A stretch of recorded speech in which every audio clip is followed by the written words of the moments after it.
Welcome in, everyone, to the Voice of College Football after a tremendous day of the game we all love. And, of course, we're going to talk it up for the next couple hours here at the Voice of College Football. Not many upsets. Everybody in the top 10 survived, but I'm not complaining in any way because typically the upsets do mark the great weekends, but the games were remarkable. This last game that I took in, just about every play of Penn State and Auburn took us all the way down to the wire and was hard fought, hard hitting, intense. And aside from the annoyance of listening to Sweet Caroline, I got through that part of it, but the rest of it was amazing beyond belief. Just some tremendous settings across college football today. And the action was amazing as well. Much to talk about, many storylines, and we still have action to go that is very meaningful and of possible upset variety.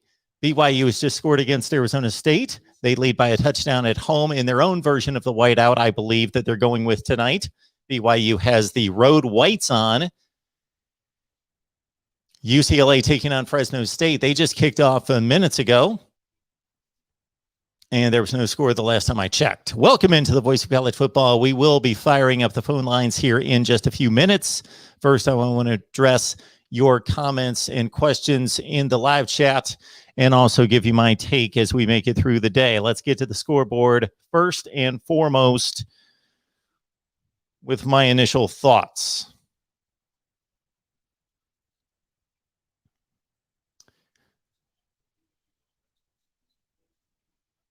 As some people would say, for you degenerates, this is the only reason it matters. There is 1 minute left in the fourth quarter in Eugene.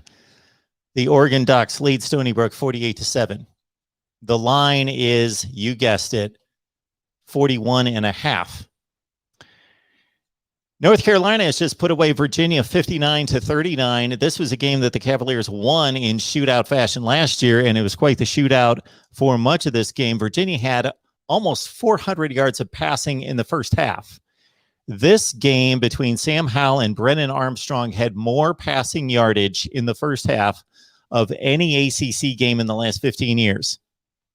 But North Carolina, trailing by 4 at halftime, took control, scored something like 4 consecutive touchdowns, win going away 59-39. The Heels get their first significant win in the ACC. You've got Tulane and Ole Miss. Of course, we know what the Green Wave were able to accomplish in Norman, taking the Sooners to the wire. But no such luck in Oxford. 2 minutes left. 2 minutes to go in the first half. I thought it was the third quarter. Look at this. Ole Miss has put up 40 points in the first half. Ole Miss has scored 40 points in the first half against Tulane. 40-14 Rebels. Stanford on top of Vandy. That game's just about final, 40-17. Texas annihilates Rice 58-0. Louisiana Monroe over Jackson State 9-7. Fourth quarter, 2 minutes left. Alcorn State over South Alabama 14-7 at halftime. South Carolina State, New Mexico leads 43-35. That would be New Mexico State, I believe. Good ball game on the blue turf tonight. Boise State trailing at home against Oklahoma State. About 5 minutes left in the third quarter, 21-20. Arizona trying to win a game finally leads Northern Arizona just before halftime, 13-7 in the aforementioned game. BYU over Arizona State right now in the second quarter, 14-7. Iowa State coming off its loss against Iowa, headed out to Vegas. They lead 14-0 early second quarter. Fresno State, UCLA. Still first quarter. Fresno State has just scored a touchdown on UCLA. Utah State beat Air Force tonight in a thriller, 49-45. Alabama survives Florida. We'll dig into this one, 31-29. The Gators come back from 21-3 down. They run well against the Tide. They stop the run, but Bama's the better team in the end. They win in the swamp. They survive, 31-29. Georgia, all over South Carolina. Never in doubt, 40-13 at home. In a game that surprised many, Nebraska hung with Oklahoma till the final drive of the game, 23-16. Sooners survive. Iowa, with one of their typical efforts against a MAC team, do what they need to do, win comfortably in non-blowout fashion, but very easy over Kent State, 30-7.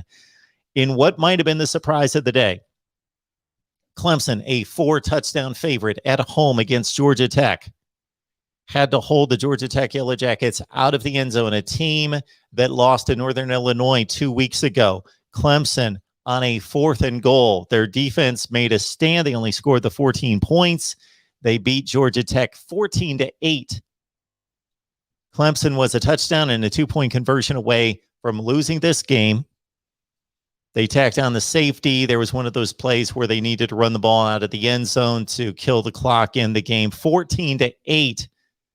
Clemson beats Georgia Tech. So throw out some of our theories about who could possibly beat some of these teams in conference play. It's typically somebody that we don't expect.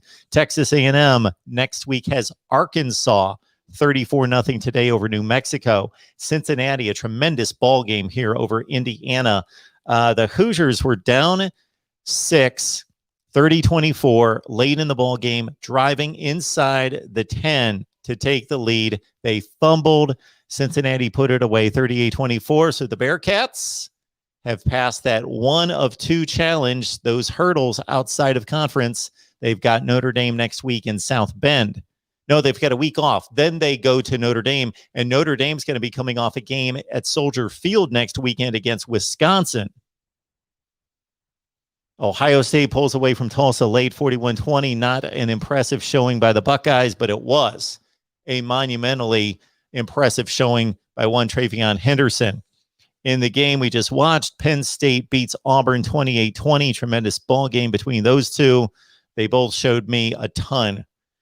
Notre Dame over a good Purdue team, 27-13. The Boilers better than I thought. West Virginia wins at home against Virginia Tech, regardless of what I heard several times today during broadcast that this was an upset. This was not an upset. West Virginia was a 1-2 point favorite. They win 27-21. ACC versus the Big 12. Coastal Carolina gets by Buffalo 28-25. Arkansas in a big way over Georgia Southern 45-10.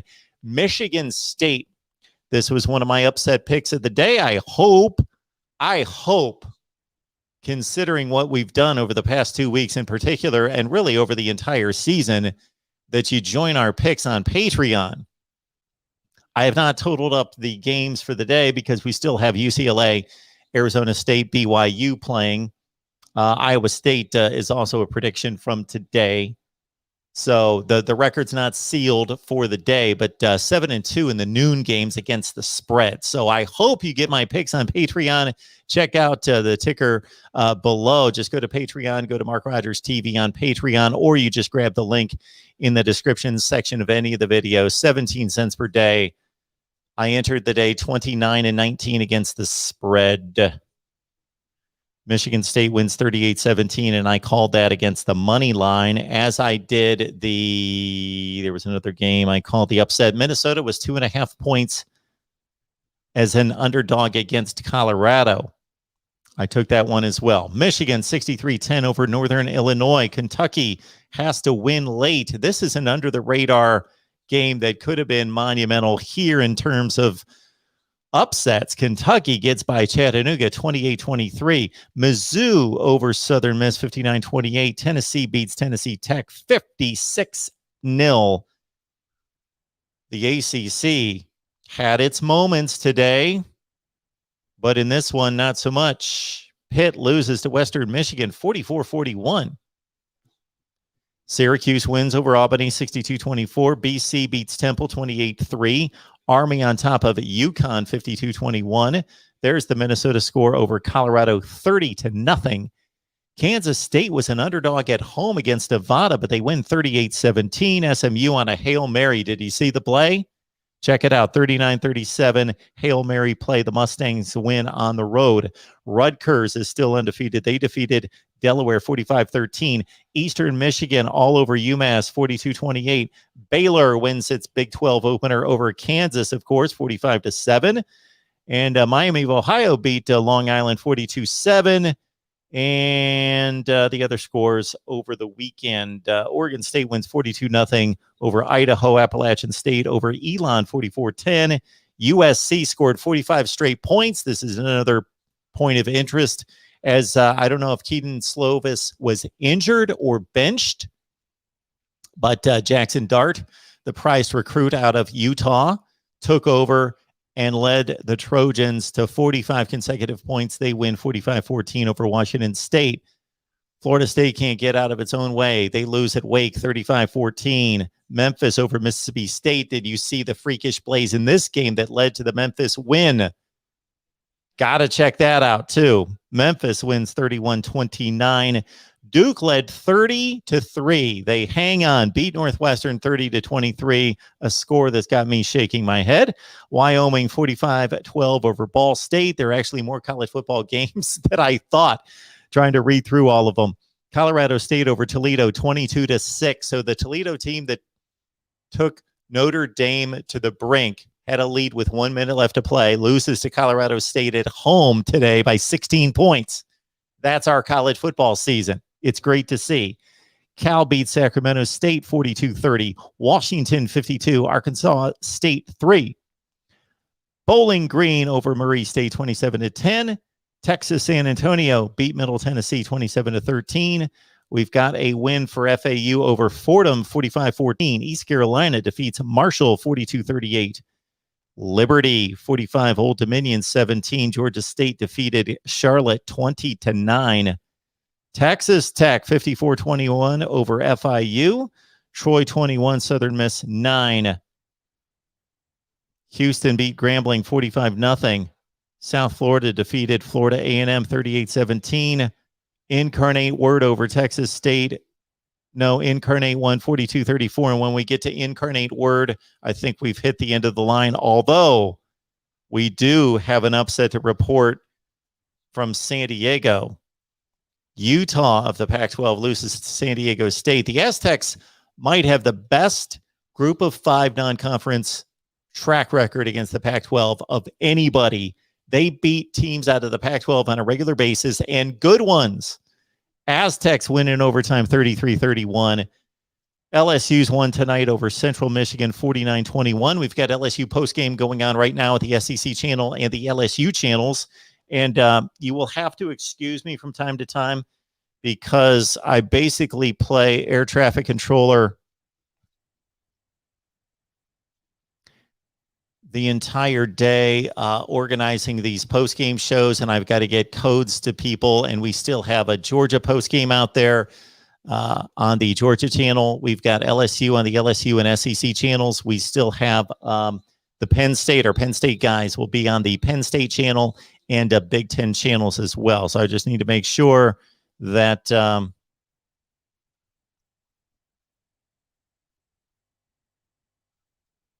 that they are good to go.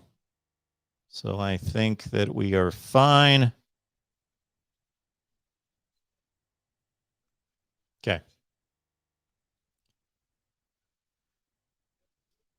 So you'll just have to forgive me for that. All right, we got about 100 on the line. And yes, San Diego State over Utah, 33-31. It's impossible to see all the college football that I would want to see. You know, I see some of these scores and I'm like, would have loved to have seen that. Would have loved to have seen that. I've got about 15 games on DVR. And look at BYU and Arizona State. NC State won over Furman 45-7. And our final game of the night, North Texas loses to UAB 40-6. And if you really, really want to go through with no sleep and just make it a college football weekend, check out San Jose State and Hawaii. They're kicking off in like 90 minutes, 12:30 Eastern time. They're on FS1. There you go. All right, let's see what you guys have to say. Then we will get to the phone lines. But again, I hope you're getting the predictions there at Patreon. Bama boy. It's good for Alabama to sweat just a little bit, isn't it? Koozy's Corner. How about those Mountaineers today? Let's go. Big non-conference win. And that's a rivalry from way, way back that not everybody knows about, West Virginia and Virginia Tech. Gold and blue dude, I was at that Virginia Tech West Virginia game. My blood pressure was through the roof there at the end. Yeah, so West Virginia pounced early 14-0. They led, I believe, 27-7 at one point in that game. They decided to throw the ball for some reason, I think late in that game, and didn't kill the clock, led 27-21. Braxton Burmeister and Virginia Tech come storming down the field and made it down to the West Virginia 4-yard line before Burmeister rolled right and threw incomplete. Bo Nix is a joke. Bo Nix is a phenomenal athlete and a good college quarterback. That's what Bo Nix is.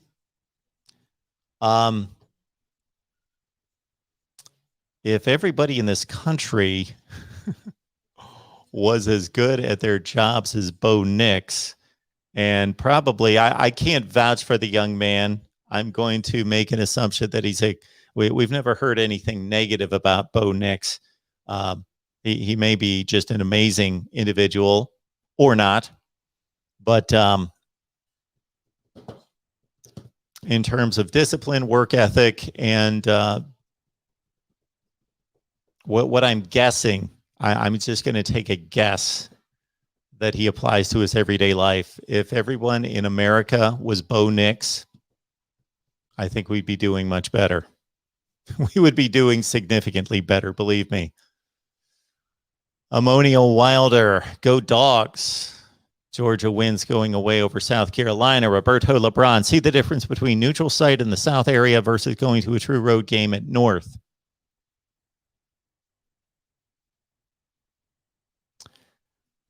Dijon is stating the same thing I've heard all day on social media. Fire Manny Diaz, Blake James. Hey, Cheryl. Good to see you as always. The Buckeyes win.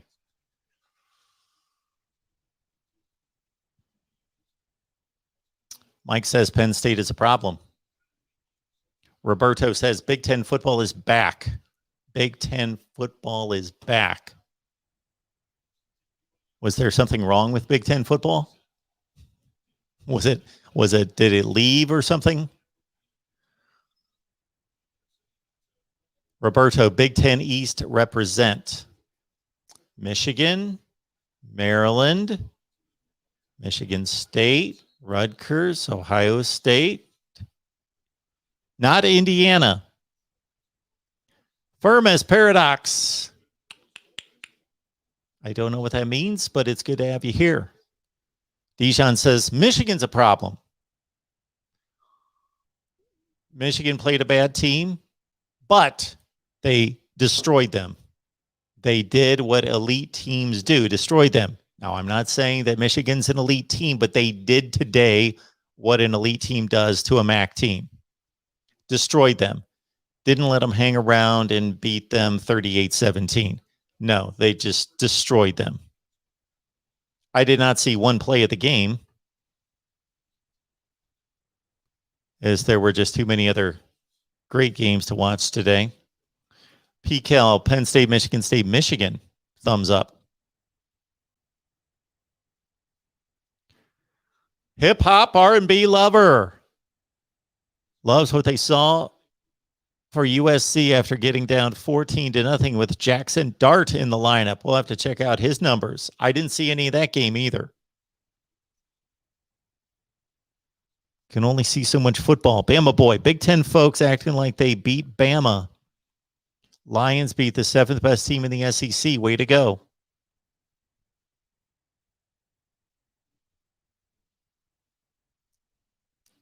Yeah, it's not changing the stratosphere of college football. No. It's a good day for the Big Ten, for the most part. Northwestern with a poor performance at Duke. Otherwise, Indiana losing to Cincinnati. That game went down to the wire. Went down to the final 2 or 3 minutes. So the Big Ten looked good today. Iowa won. The big wins, obviously, from Michigan State and Penn State. And Bama Boy is determined that Auburn is the 7th best team in the SEC. We shall see. We don't know, but that very well could be the case. I only picked Auburn to go 6-6 this year, but our predictions, those are long gone now. We're playing football, and who cares? That's why we produce a top 25 that actually makes sense. Am I going to get ripped tomorrow when I place Oklahoma at a certain place in the top 25, or maybe not?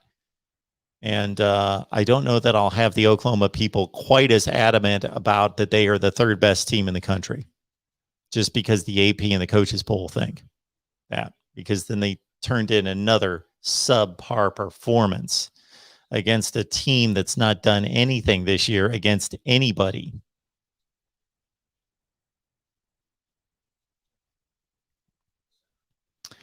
Chandler says the Big Ten East looks a lot different with Ohio State recently struggling.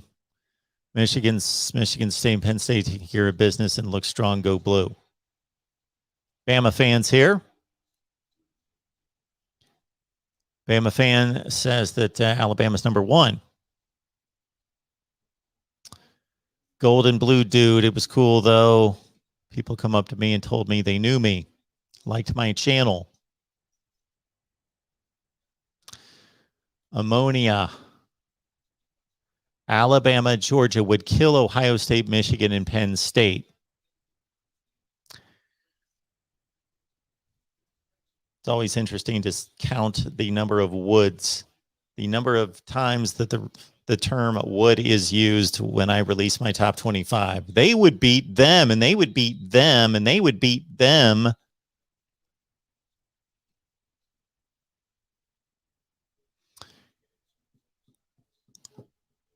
Wompbag says maybe Clemson just isn't very good this year. Well, I think today told us something, that they're probably not a dominant football team. Are they good? Define good. I would think that Clemson's one of the 10 best football teams in America.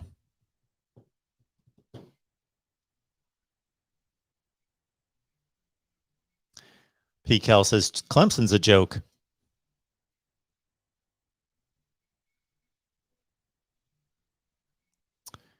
Bama fan says Georgia fans saying they have the best defense in college. Well, based on what we've seen thus far, I do think that Alabama and Georgia and possibly Clemson, I think that's your argument right now. I can't think of anybody else, although that team we saw playing tonight against Auburn would be way up there as well. That team from Madison, Wisconsin is exceptional on defense. They almost always are.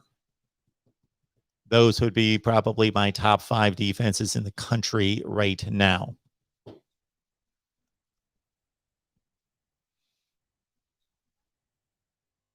The real MVP 24. A lot of teams were disappointing this week. I kind of think of it as every week there are teams that are disappointing and there are teams that are impressive. That's kind of the nature of competitive athletics. We have the same winning percentage every week. The winning percentage is 500 every week. So we have the same amount of teams that were impressive versus the same amount of teams generally that are disappointing. Gold and Blue Dude, just keep putting content out there like Mark freaking Rogers. Appreciate that. Yakov 22. Mark, did you watch any of the Coastal Buffalo game? I did not. At noon, I watched Oklahoma, Nebraska, Michigan State, Miami, and so long ago, I can't remember. There was one other game that I was really into, and it was not Virginia Tech and West Virginia, even though I would have loved to have seen that game. There was a third game that I was really into at noon. That was a long time ago. I don't remember. And then 3:30, I had to watch the Ohio State game because I did the Ohio State post game. So I felt obligated there. So Alabama, Florida, and some others had to take a back seat. But who else was really good at 3:30? 25-team playoff. That mathematically might be a bit difficult to organize. Hip Hop says Notre Dame will finally lose next week. They've been almost upset for 3 straight weeks. That was the other game, Purdue and Notre Dame, that I watched a lot of. Maryland and Rutgers are a combined 6-0. They are. They are. Florida State would not be a combined 6-0 with anyone. Wampbag says Notre Dame's overrated.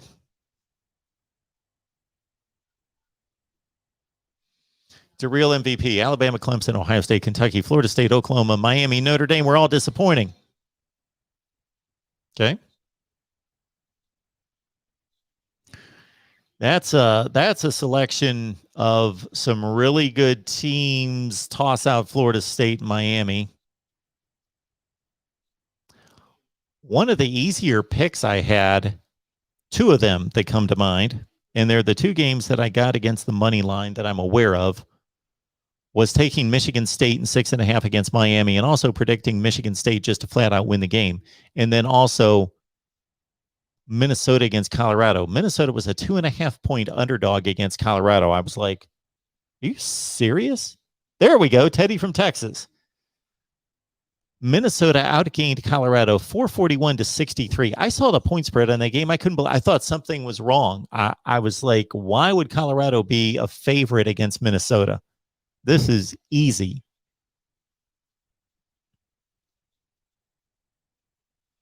Let me grab this super chat. The last several shows I've missed the super chat because I waited too long to grab it. So I don't want to make that mistake again because I always want to honor the super chats. Buyers Vacation Rentals LLC. You love when he puts his advertising right there. Good stuff, Buyers. Not impressed with Henderson. If you can't run like that against a ranked team, then I don't care about Tulsa. Also, bench CJ Stroud overthrows so much. Okay. The comment, Buyers, about Travion Henderson is beyond ridiculous. I don't even know how to respond to that, but I appreciate your contribution. To make a statement of criticism against a running back who's playing his 3rd collegiate game, who just ran for the 3rd most yardage in the history of a school like Ohio State, that's arguably the gold standard in the history of the sport, for 277. How can that be criticized in any way? Even if every hole he ran through was as wide as my living room, why?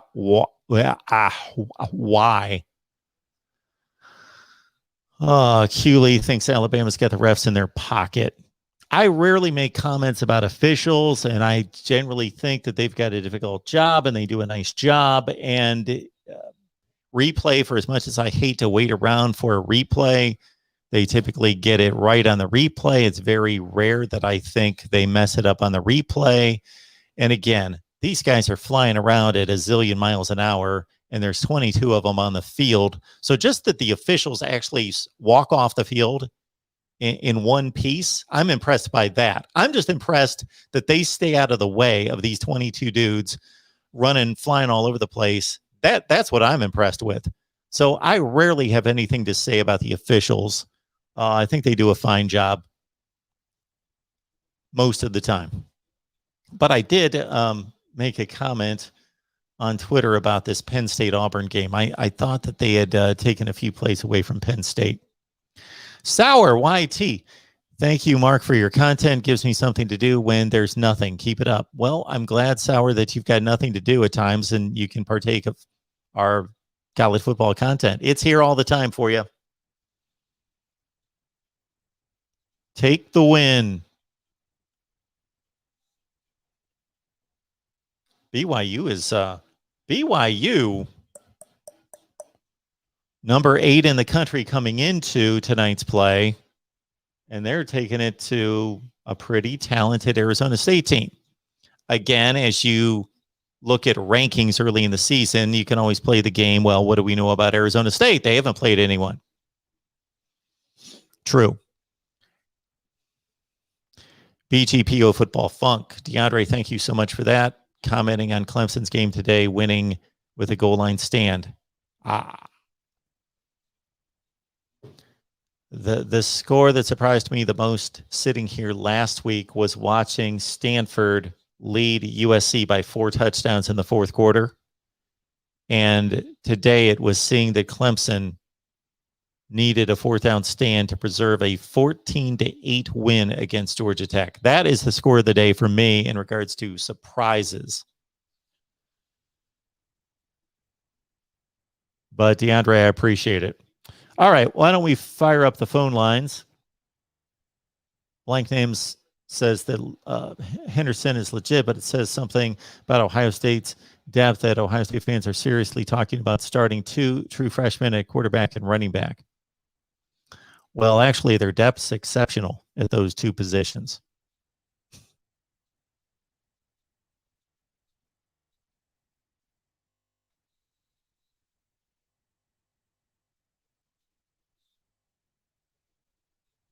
All right, here we go.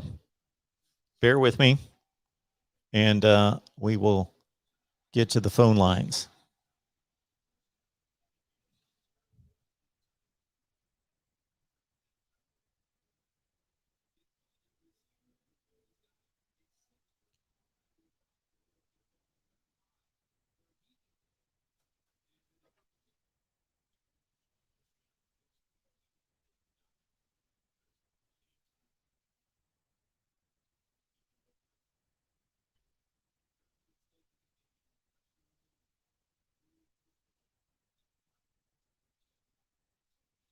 Thank you for calling Cullen Studios. Enter your 6-digit PIN number. Welcome, host. You are now in the host room and can manage your callers from the Cullen Studios. All right, folks, we're up and at 'em. We already have 2 callers on the line, so let me get right to it and remind everyone to join me on Patreon. We only have 57 people over there, so they're benefiting from the picks. Plus, we get the insider look. You get Steve Merrill's under the radar pick of the week. You get 20 media members who make their weekly selections, and you get a exclusive live stream with me each week per request. Patreon. All right.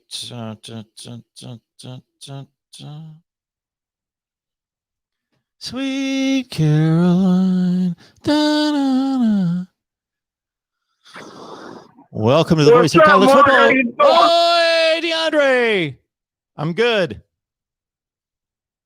So I didn't see the whole game with Clemson and Georgia Tech, but Clemson still didn't give up an offensive touchdown. But when the thunderstorm hit, I guess it ran into the game with Penn State and Auburn. They switched the channel, and I could never find it. So I listened to it on the radio, and I know Jason Priester, he disagrees with me.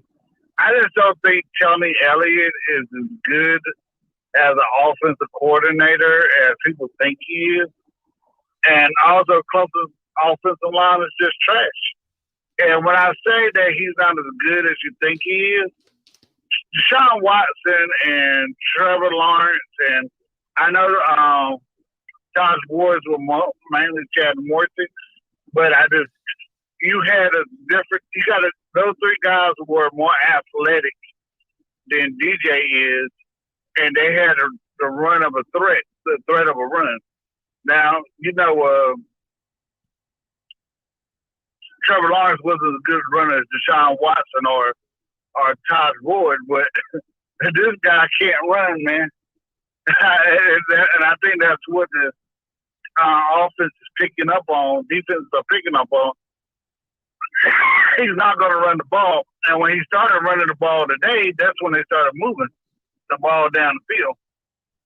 And like I said, I only heard some of it on the radio, but I just don't get it.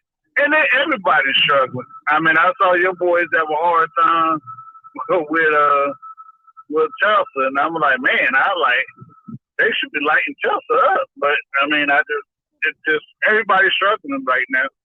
I don't know why. Maybe because everybody got all these 50-year seniors, and it's a little bit harder than what it usually is to win games. I just don't know what's going on in college football this year. We're only 3 weeks into it, so I guess that's the most exciting thing about it. Hopefully we've got a competitive college football season. Hopefully that's what it means. Hopefully that means that actually it's going to be not as predictable. Yeah. And I honestly thought, if Florida would have played better, it's amazing that it came down to a person missing an extra point for Alabama to not have to go to overtime, but it shows that Alabama can be beat. And don't get me wrong, Emory Jones is a quarterback Clemson used to kind of having, and I just think he didn't get a lot of props coming into the year, and I think he gave Alabama 6 today. And I know they got down early and they had to come back, but if they just had a little bit more time, or that guy would have made an extra point. Man, we were talking about a amazing game going to overtime, man. I can't wait to see Georgia in Florida. Yep. And I want to see Georgia actually had the capability. Curry Smart got the capability of beating Alabama this year, because I really think they have a better team. But like I said, Emory Jones is a different type of running back where he can run the ball. So I don't know if JT Daniels can do what Emory Jones can, but this should be Georgia's year right here. And there's no reason why they shouldn't win the national championship. I was looking at that Nebraska-Oklahoma game. I'm like, what is going on with Oklahoma? Ohio State, all you heard all year is how great their wide receiver core is. And these guys, along with Clemson, is like playing pedestrian football right now. I guess teams that they all should dominate. Ohio State's playing pedestrian football on offense? Well, I'm just talking about, when I say pedestrian, I'm talking about what pedestrian typically means? It means that you struggle to score, you can barely move it, you're struggling. Well, Ohio State's not struggling moving the ball. They're struggling. But they're struggling on defense. So that's what I should have said. There's the struggles that both of these teams are having. Oklahoma and Clemson on offense, and Ohio State on defense. And I understand Ohio State probably could have got a lot of young players playing. Clemson, the offensive line just sucks. I really didn't watch enough of Oklahoma to tell you why they are having so many issues with a team that Illinois beat, but they struggle to beat today too. I'm just like, man, what is going on in college football? I might have to give up betting, because I was like, this is too unpredictable right now. It just is. Just have to look for the good plays, DeAndre. I don't even do that. I just pick all the top 25 games. Plus, it's not even though I even look for the two games, if you heard me a few minutes ago, that stood out to me that I just thought, unless I'm missing something, these are fairly easy plays. I took Michigan State with the points. Plus, I took Michigan State just to win flat out against Miami, and I took Minnesota was a 2.5 point underdog at Colorado. I was like, what is that? They won 30-0. Yeah, those were the two games that stood out to me. I didn't get that either. Right, I didn't get that one either. I didn't even understand why that was even a what's called it. But you know what? You said something about the Miami and Michigan State game. Man, people were killing Mel Tucker at the beginning of the year. Northwestern probably had their best team that I can remember ever have, outside of maybe that. I can't remember the running back name. I think it was like 98, 99. But that was probably the best team they had last year that I ever could remember them having. Who? And, Michigan State, Northwestern. Oh. Well, what I'm about to say is that Mel Tucker beat Northwestern last year, Okay. and then beat them again this year. And Mel Tucker, everybody didn't like the fact that he got hired, and what he's doing right now at Michigan is just amazing to me. It is. He's doing a heck very of a good job. Yeah. I thought when he took the job that he would have a lot of difficulty in that division, but he's putting to get together very quickly. They have 41 new players on that team, between half of them freshmen, I think 20 freshmen, and 21 transfer portal additions. They've made really good additions. Kenneth Walker's the guy that's getting all the acclaim from Wake Forest, the running back, who just was phenomenal again today. But some of their key members on both sides of the ball, maybe their best offensive lineman's a transfer, two of their best offensive linemen. So he was able to go to the transfer portal and shore up a lot of weaknesses. Wow. Yeah, you're right. Man, Miami and Florida State, I can't tell you a day I can remember that Miami, Florida State, and Florida lost on the same day in my lifetime. I mean, I can't remember a day. And then you might as well throw UCF in there, too. I can't remember all of them losing on the same weekend. That stands out in my head in a very long time. I can't remember a weekend that has happened. Well, I can't answer that question, but I wouldn't be that shocked. I'm sure that it's happened a few times recently with Florida State and Miami losing, anywhere between 5 and 6 and 7 games the last few years, a lot of those years. I have no idea when the last time that they 3 lost on the same day. All right, DeAndre, anything else? Well, I'm going to make this comment. Have you changed your mind about Florida State in Novell yet? Changed my mind about what? About him needs to be fired. Under that. Hey, Manny needs to be fired, too. Manny definitely, I don't let this go. I don't let it go, but Manny definitely needs to be fired. I don't understand why they have all these props on the damn field. I'm sorry. Well, on the field, like the turnover chain. DeAndre, I don't care if you swear once in a while. That's fine. Right. Yeah, but so I just don't understand. I understand that. I'm trying to understand your logic here. So if you believed that Willie Taggart should have been given a 3rd year at Florida State, why would Mike Norvell not be given a 3rd year at Florida State? They set the standard at 2 years. But you said that was an injustice. You said that Willie Taggart should have been given a 3rd year. So why wouldn't Mike Norvell? They already started it. You can't start the tree once you started it, right? I don't have to change my mind in any such way about Mike Norvell, because I never said Mike Norvell was a good coach or a bad coach. I just evaluate him based on. I don't know what I'm changing my mind about. I never said that Mike Norvell. I was a person who said, first of all, I would not have hired Willie Taggart.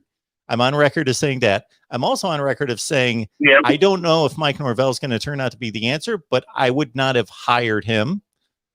I had other people that I would have looked at. And again, it's on video. It doesn't look good. It doesn't look like he's making any strides. It doesn't look good, but I've never said that Mike Norvell was any kind of great coach, so I'm not really needing to change my mind about anything. Okay. Well, Mark, I'll let everybody else talk, man. You have a great night. I'll get over with you later. Thanks, DeAndre. I appreciate it. Have a good night. All right.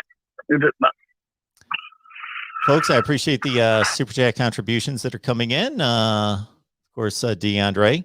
And Shane, thank you so much for the contribution. Appreciate that so much. Thank you so much for that. And let me pick up the other one before we take our next call. Christ Savior 888. Thank you so much for that contribution. I appreciate that. Sparty on. This is fun to see Michigan State. It's fun to see new teams. And it's been a few years since Michigan State was relevant. 2015, 17, they were pretty good at 10-3.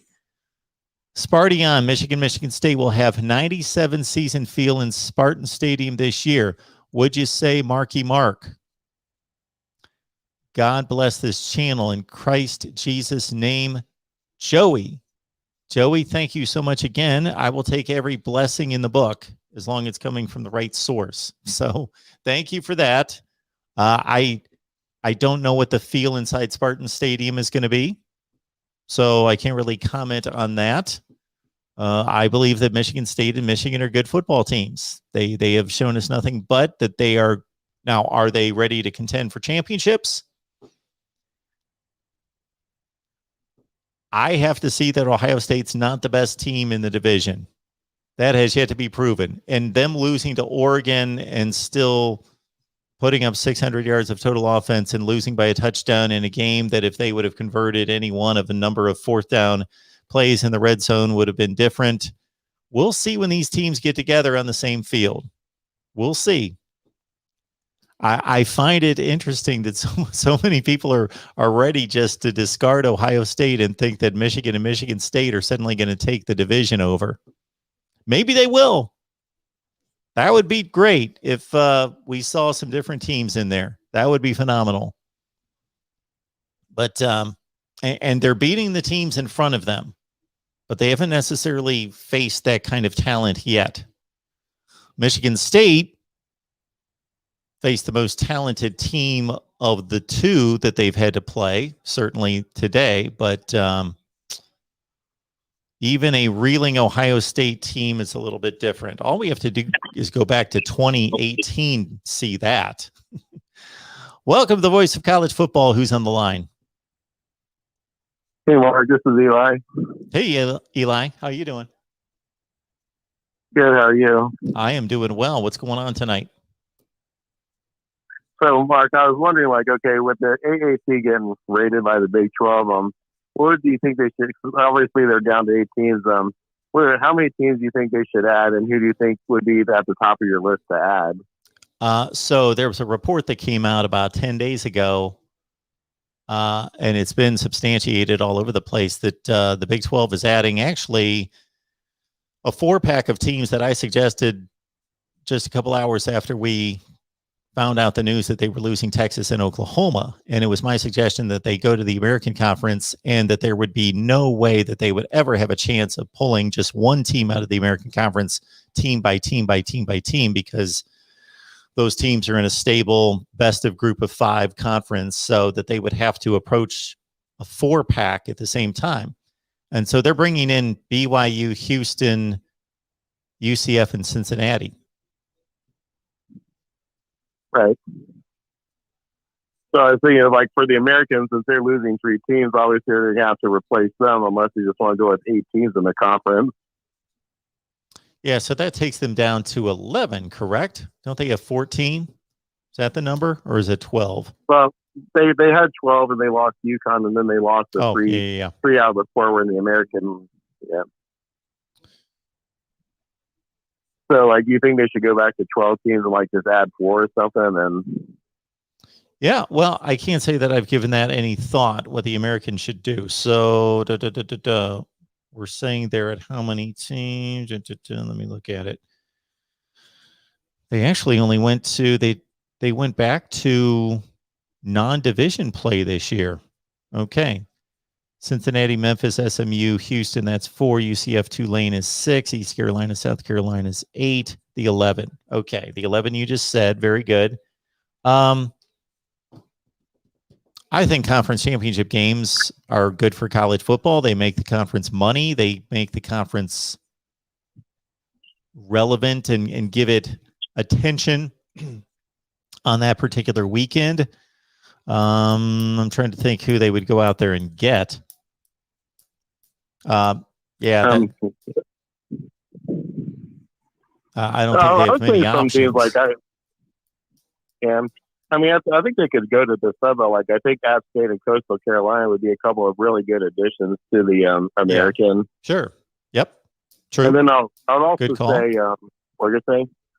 And I'd also say, even though I might be biased, but I'd say Liberty would be a good one, since our football team has gotten so much better over the last couple of years, and we're also really good at baseball, basketball, and softball as well. So I think I mean, they lost a really good basketball school in Houston. So even though Liberty's not quite as good as Houston, that would at least make up for some of the basketball loss.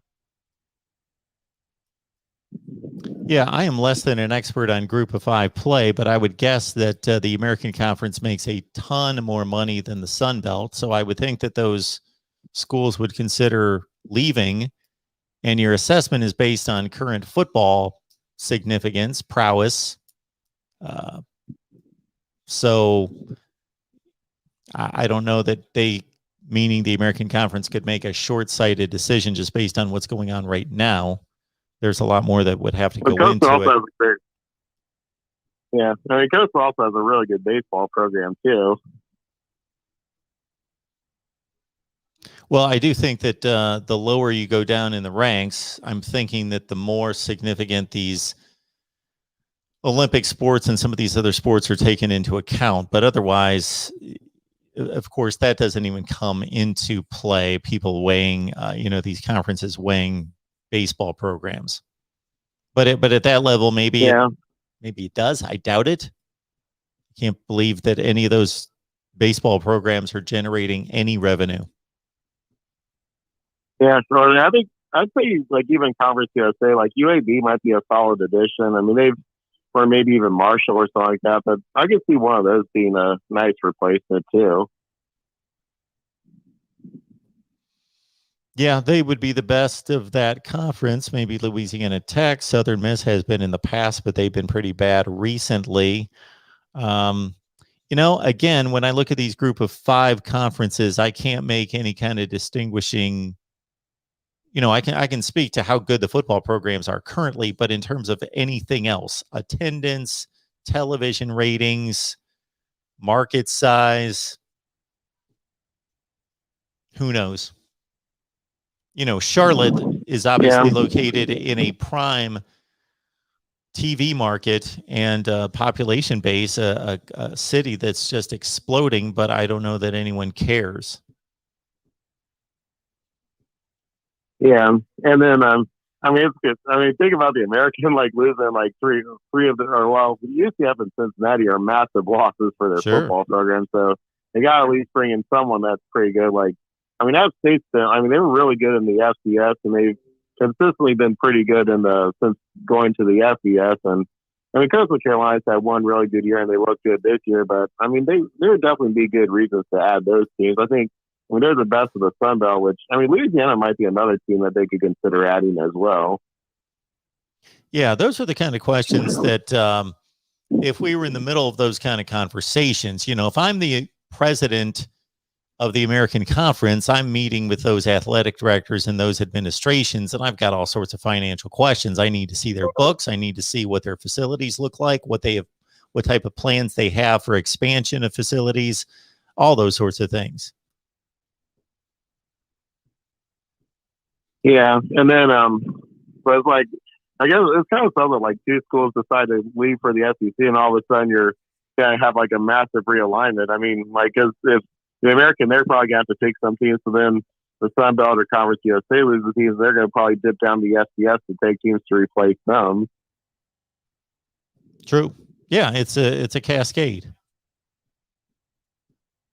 And really, I think BYU and Cincinnati, I think those are excellent additions to the Big 12. They might not have historically as good as Texas and Oklahoma, but at least they're the best replacements that they could find, because, BYU is doing really good the last couple of years. Cincinnati's been the best Group of Five team the last couple of years. UCF has a really nice recent history. Yeah, there's certainly reasons to add all four of those. To different degrees. I think UCF is the best addition of the four myself, but Cincinnati's good.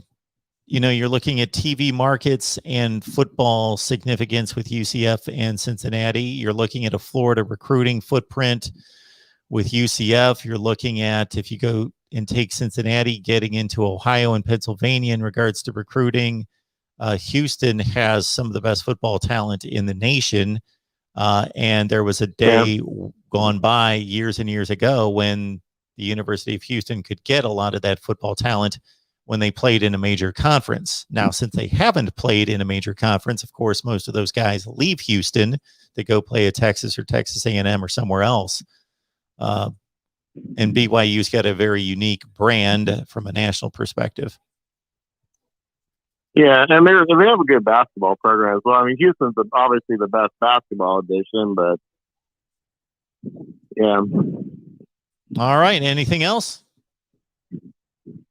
No, not this time. Well, I appreciate the call, Eli.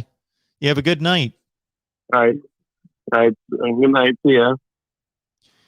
All right. Next up here at the Voice of College Football, who's on the line? Hey, Mark, it's Byers. How you doing? Hey, Byers. What's going on?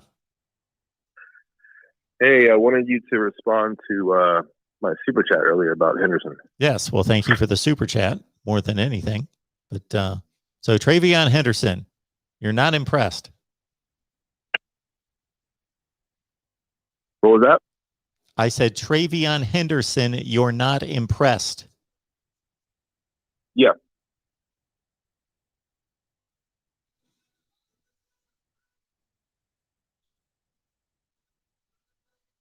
Hello? Hello? Yes. Explain. You're not impressed. What's... Oh, okay. Sorry, I thought we cut off there. No, that's fine.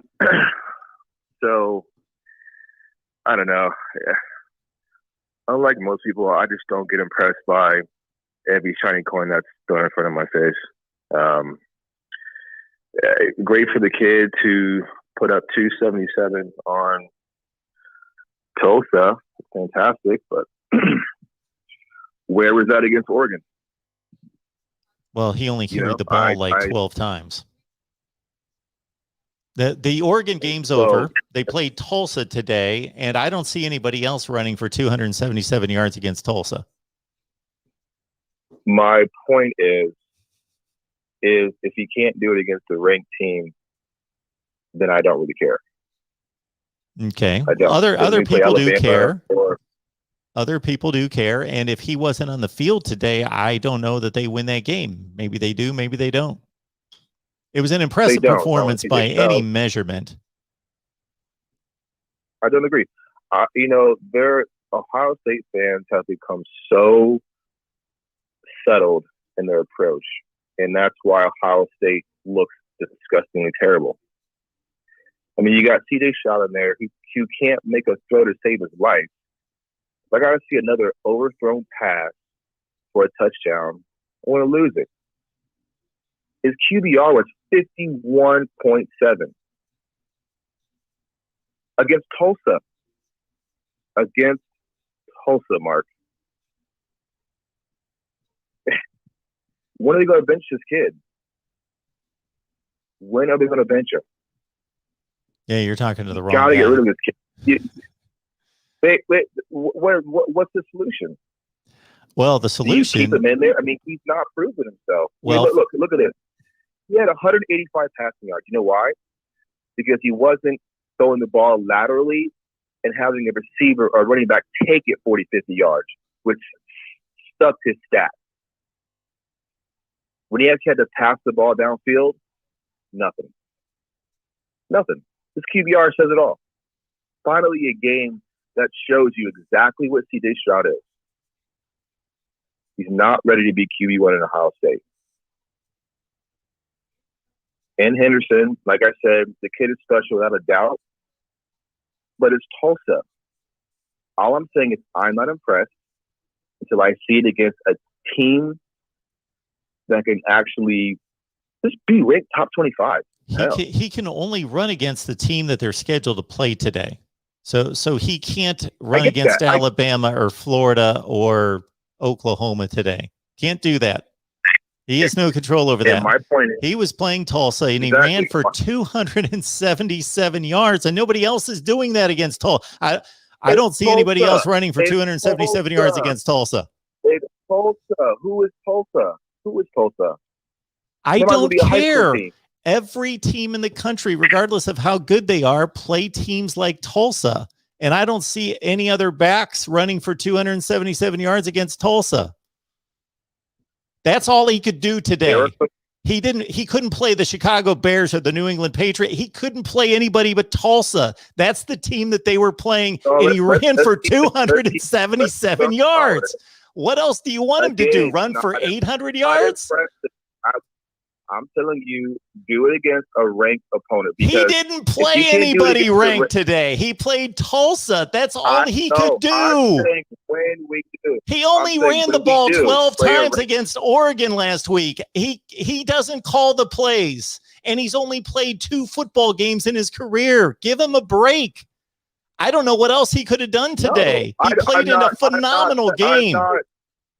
I'm not settling for these subpar standards. Like I said, do it against a ranked opponent. He didn't play a ranked opponent today. He can't do it against a ranked opponent. That's who he played today. Okay, first of all, Mark, I have to think ahead. Okay? I'm not just thinking about today. I'm thinking ahead. I understand that. You want to be impressed by today? Okay. If you want to do something against the team he didn't play. I'm talking about later on in the schedule. We'll see what he does later on in the schedule. And we'll also keep in mind, at least I will, that he's a true freshman. Let me get back to my point. Later on in the schedule, when we play tougher teams and ranked teams, let me see him do that. Okay. All right. Because the way in the meantime, you shouldn't be critical of him running 277 yards against Tulsa. Let me finish. Because the way CJ Stroud is playing, he has to play at that level against every single team he plays against. And that's not realistic. So, no, sorry, I'm not impressed with the Tulsa win. We were tied with Tulsa after the first quarter. What, 3-3? You telling me we're tying Tulsa 3-3 first quarter? You're jumping around here. So we were talking about Travion Henderson. Okay, now if you're talking about the team, I can understand you being dissatisfied with the performance against Tulsa. Sure, that's a different story. I saw some better play today in some facets. I saw some continued mediocre play because they were only up by a touchdown with 7 or 8 minutes left in the game. I totally in general agree with the assessment against Tulsa as a team. Yes. They should not be leading by a touchdown with 6 or 7 minutes left in the game against Tulsa. Absolutely. Absolutely. My point is this. I understand what Henderson did today, but he has to play like that in every single game moving forward. And that is not realistic. That's why I'm not impressed. If I saw C.D. Stroud throw better, I would feel a little better about Ohio State. But I don't. And I'm thinking to myself, oh, God, when we start playing more in-conference games, and if we make the playoffs, which I don't think it's going to happen, what are we supposed to do? With C.J. Stroud, if he's going to be nervous and struggle against Tulsa, Henderson better run for 300 yards every single game. And the fact that Tulsa put up 20 points on us to begin with, I know our defense is god awful. I mean, beyond that. But to have Tulsa put up 20 points on us, it is, I don't know. I wish we would raise our standards and not settle for what we have now. Who's settling for it? It's just disappointing. When I hear, especially the Ohio State fans of your channel who are praising Ohio State and I'll give them the benefit of the doubt, I'm thinking to myself, like, I was game one. I would tell everybody we're in trouble. I don't see anybody. I don't see anybody that's satisfied. I see people that say we've got a lot of talent and we've got time to fix things, and it's possible. Byers, when did you start watching Ohio State football? When did you start watching Ohio State football? So, what about myself? I played football. Okay. I've been an athlete for over 20 years. Hold on, let me finish. I've been an athlete for over 20 years. I've been watching football my entire life. Okay. I've broken down defensive schemes. I've done it all. Done it all. The linebacker, I've done it all. Okay. That's why I can sit here and tell you right now, CJ Stroud is not the guy. I have to look at my quarterback's eyes and know that he can lead this team to the promised land. That's not him. Not him. I was in college football my whole life. I'm telling you right now, raise your standards because this is atrocious. I don't see anybody compromising Ohio State standards. Even the people that are Ohio State fans that comment to my channel, I generally see them saying the same thing, that they weren't pleased. Like I did in Ohio State post game right after everybody said the same thing. They weren't impressed. How are we struggling against Tulsa? What's wrong with Stroud? Why don't we do something? I don't see anybody settling for that. But I also hear people saying they're not damning the team to say it's hopeless. I think we could go through a number of Ohio State teams from the past that put out some crappy performances and scraped by some inferior teams and got much better. I don't know that that's going to happen this year, but I would not be surprised if this team's sitting at 11-1 when the regular season's over. If we didn't have the worst Ohio State defense in recent history, I may be able to agree with you on that one. But I mean, we're not scraping by anything. We need a competent quarterback to do that. And if you're an Ohio State fan and you still delusionally believe that CJ Stroud is the guy, you're going to be extremely disappointed when I'm right and we lose probably 2 more games, at least. You can't put up a 51.7 QBR, 185 passing yards. You can't over. We could have. I want to talk about Oregon. That game could have been won. 3 touchdown passes that were overthrown, guaranteed touchdown passes. I saw more of this game. I don't know. I was just calling in because one, I'm happy for Henderson. I'm not happy for the kid. I'm glad he did it. It was amazing to watch. But all I'm saying is, in the future, he needs to do that against a better defense, against games that actually matter. Okay. Then I will be impressed. Okay. That's all I'm saying. All right. I'll put Henderson away because I stated everything that I would like to state about Henderson. When it comes to CJ Stroud, you called after the Minnesota game. You weren't impressed. I had more mixed reaction. I saw the good. I saw the bad. The same thing against Oregon. I saw the good. I saw the bad. Now, today's game, I thought he regressed. I thought he didn't play well. I also am thinking it's possible, we'll never know, that if Ohio State was in the position that maybe Ryan Day hoped or thought that they would be in, meaning that it was a 41-10 game in the fourth quarter, that he would have been playing some other quarterbacks. That's what I was hoping to see for the next 3 games or so, Tulsa, Akron, Rutgers, that we would see a quarterback competition and we would see the other quarterbacks under fire so we could compare them. That's what I was hoping for. I have to agree with you on that one. I was kind of hoping the same thing. But, who knows? I mean, it's a tough situation. If we didn't have 3 other 5-star quarterbacks in line, I wouldn't be so pushy as to get the next guy in there. But take advantage of that QB room. I mean, if your guy is struggling, he's new, get somebody else in there because, Nick Saban's done it before, and that was a fantastic decision on his part. Give it a shot. And he did it with a quarterback that's now starting in the NFL. Exactly. You never know how your next QB is going to play until you put him in. I mean, you can't get much worse than CJ Stroud than Ohio State standards. I mean, he's bad. He is bad. You see him looking up in the sky, praying to God, like, please help me. he's not the guy. But that's all I got for you, Mark. I always love our heated debates, and I'll call you after next week's game. I appreciate it, Byers. Thank you so much. See You ya. have a good night. You too. All right. Yeah, I typically don't respond like that, and I feel bad to a certain extent, but I really don't. Just, I don't know what else Travion Henderson could do today. He didn't schedule the opponent, and I don't know.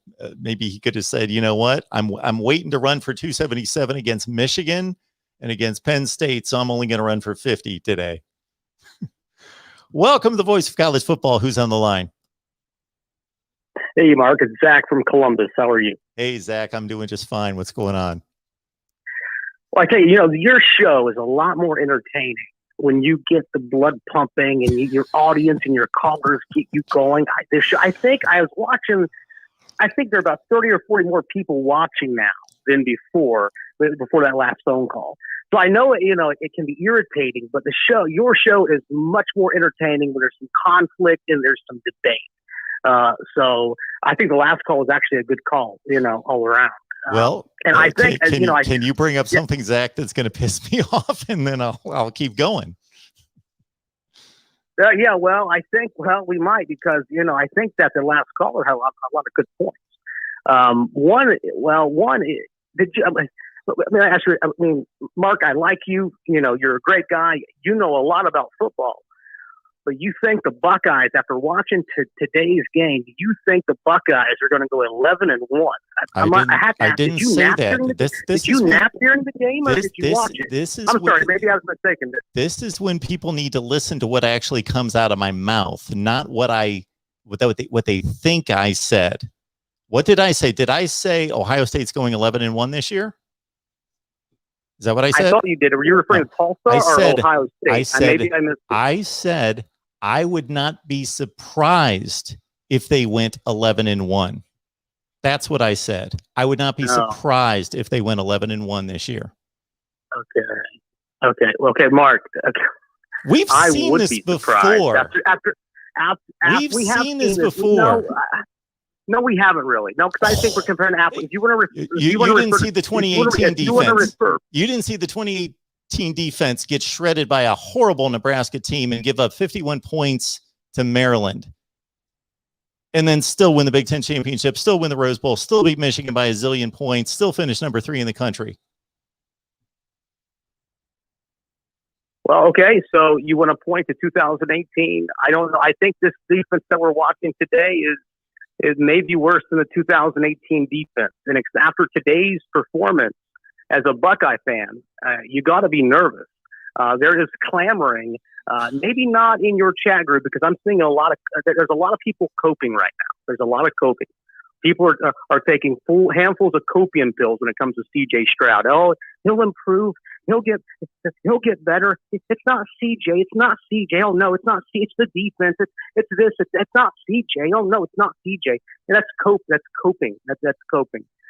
Because that kid cannot hit a receiver unless that receiver is wide open. Okay, and you and I last week we had this conversation. You and I had this conversation. You and I were hoping I called in last week. We said, hey, we should see these more quarterbacks playing against Tulsa. And look, the game, who would have thought that a week ago this Tulsa game would be so close that we wouldn't even get a chance to see any other quarterback besides C.J. Stroud. Sure. You and I weren't thinking that for sure. Yeah. Yeah. I mean, so what we're looking at, this is not, I've been watching football for a long time. I live in Columbus, Ohio, born and raised in Columbus, born Doctors North in Columbus. So this is not, what we're watching is not against Tulsa. This is not Ohio State football. What we're watching is not over the last, 4 years since the Urban Meyer days. This does not look like Ohio State football. And here's my concern. What we're seeing, I think, in part, is we're seeing that Ryan Day is 3 years in. right? Next year will be his 4th year. So we're seeing the Urban Meyer recruits and players go out, and we're seeing this is a Ryan Day football team. This team resembles more Ryan Day than it does Urban Meyer. So what I'm worried about is this, us returning to an era where Ohio State isn't far and above the Big Ten competition, where Ohio State reigns over Big Ten, but instead, I think the gap between Ohio State and the rest of the Big Ten, as I watch this season, the gap between Ohio State and the rest of the Big Ten, that gap is shrinking, and I think that's a concern. I think it's a valid concern. To say you wouldn't be surprised after today's performance that Ohio State might go 11-1. I think that's crazy. As we look at the Ohio State, based on today's performance, Ohio State's going to struggle against Rutgers and Maryland. They're probably going to win. Indiana, who knows? They may lose that one. Penn State, they may lose that one. Michigan State, they may lose that one. And I know Buckeye fans don't want to hear this, but it's true. I know you don't want to hear this, but it's true. Oh, it's true. If you look at Michigan, now I understand we can talk about whether their competition isn't all that great. Well, look, Michigan, let's see here. Today, they beat Northern Illinois. Well, Northern Illinois beat Georgia Tech. Georgia Tech just about beat Clemson. And Northern Illinois beat Georgia Tech. And today, Michigan beat the brakes off Northern Illinois. This Michigan offense, now I know we are 8 games away from Ohio State versus Michigan, and there's a lot that can happen between now and then. I get it. But when you look at the football landscape, especially as it relates to Ohio State and Michigan, this Ohio State football team, Michigan looks primed. This Ohio State defense is so poor. This looks like a perfect storm this year for Michigan to beat Ohio State. Now I know that we can laugh and all the comments are going to flood in. Oh, ha ha ha! Michigan this, Michigan that. But look at the weaknesses of this Ohio State defense and look at the strengths of the Michigan offense. This is a perfect storm. And Ohio State's got to figure something out, because what we're watching here is not Ohio State football, Ohio State Buckeyes that reign over the Big Ten, where these and I understand, that we got to recruit good players and that there's a maturation process and things don't. But we don't want to read Ohio State. If we're going to contend with the Alabamas and we're going to contend with all the big boys, we can't rebuild. Ohio State has to reload. Okay, when the guys stepped in, you don't think that their program is reloading with the number 2 recruiting class in the country? You don't think that's reloading? In the end, it doesn't.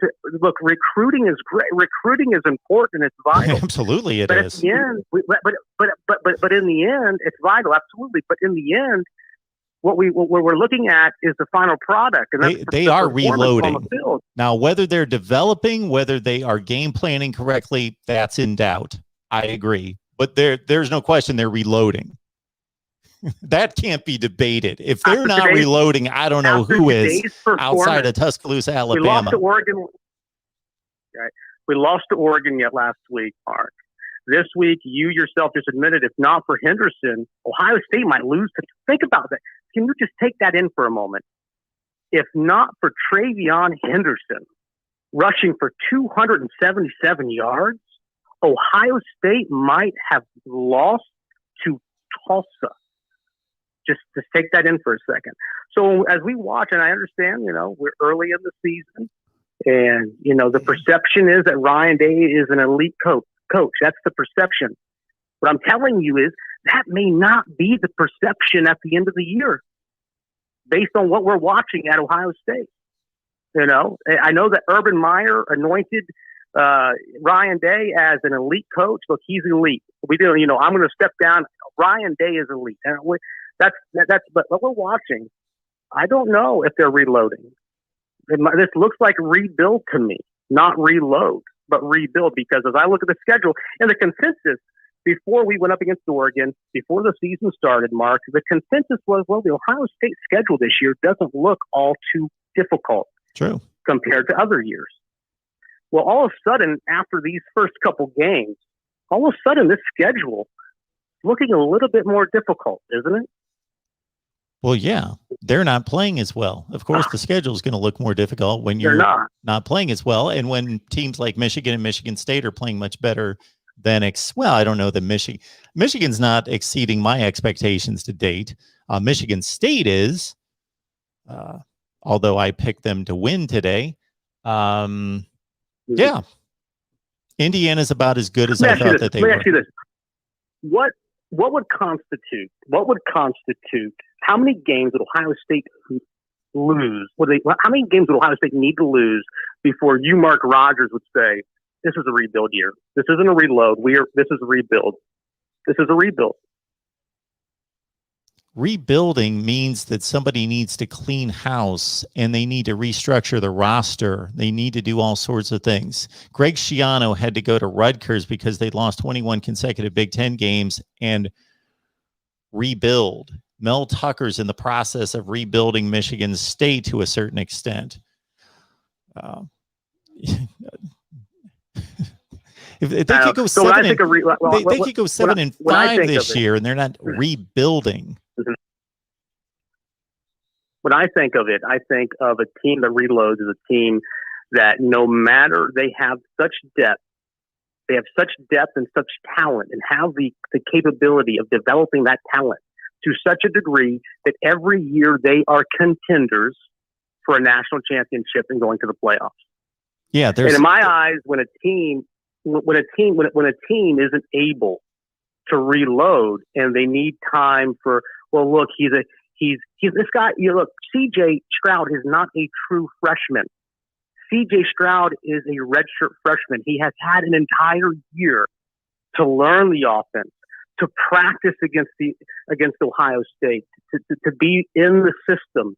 Okay, so when he steps onto the field, now look, we get it. He doesn't have a lot of game experience, and he's going to make some mistakes. But the product on the field should be like, we should see flashes of, like, this kid is. We should see flashes of it, of great talent, of wow, this kid is special. Yeah, he's going to make some mistakes, but wow, look at the talent. There should be to some degree a wow factor. C.J. Stroud isn't doing that. When I watch this game, there is no wow factor with C.J. Stroud. I'm not looking going, wow, this, man, I can't wait for this kid just to play a little bit more experience. This is going to be, I'm not thinking that. At this point, I'm hoping that, and I understand that you think, and I agree, I think that the term generational talent gets thrown around a bit too much. Way too much. But when you look at it, Ewers is like the best recruit by the numbers Ohio State has ever brought in. Ever. Well, my concern is, we settle, and I shared this with you in week one, but my concern, and that concern still remains, is that we settle for mediocrity. Well, he has the in-game experience, C.J. Stroud does. So we missed out on Quinn Ewers, because we keep C.J. because he played well enough. So we're going with him. He has the in-game experience. And then you have a situation similar to Joe Burrow, where where Quinn Ewers goes off and wins a national championship somewhere else, because Ryan Day was unwilling to go with someone who wasn't as experienced because he didn't get the play time. So, anyways, what we're watching, I think, is not good. It's not. I mean, unless you're now, and I hate to, I don't know if we watched the same game today, Mark, from the way it sounds, because unless you were napping as an Ohio State fan, this is concerning. This is not Ohio When did I State say it wasn't football. Concerning? I never said it wasn't concerning. Well, I sat online for an hour after the game and talked about all their issues and all their flaws. Okay, well, I missed that. Here's the The thing. only thing I said was I would not be surprised if they finished the regular season 11-0. It wouldn't surprise me. For one thing, I've seen way too much football. Apparently, other people haven't, because we can go through a zillion scenarios that have happened in the past where if we could rewind and we were sitting here the second week of the 2014 season after they lost to Virginia Tech by 2 touchdowns, do you know how many Ohio State fans would have been screaming about how bad they are and why is JT Barrett the quarterback? And if I would have sat there and said, this team's going to win the national championship after they just lost to a 7-6 Virginia Tech team, what kind of response would that have gotten at the time? And I could lay out another 10 scenarios like it. I could go through the Jim Tressel era when they struggled to beat Bowling Green and San Diego State and still finished in the top 5 in the country. But the thing is, Mark, this isn't the Tressel era. I mean, I know it's not the Tressel era. Yeah, it's not the Tressel era. This is a post Urban Meyer era. What amazes me? At Ohio. What's amazing, I'm sorry to interrupt, is that you're right. 2 weeks ago, let's just rewind the clock before they lost to Oregon, less than 2 weeks ago. I don't know how many people during discussions, whether it was off season or into the season, and especially when I came out with a video and predicted Ohio State to go 11-1. Do you know how many people called me an idiot? Said, Mark, they're 2 touchdowns better than everybody on their schedule. How can you predict that they're going to lose a game this year? You're an idiot. Right.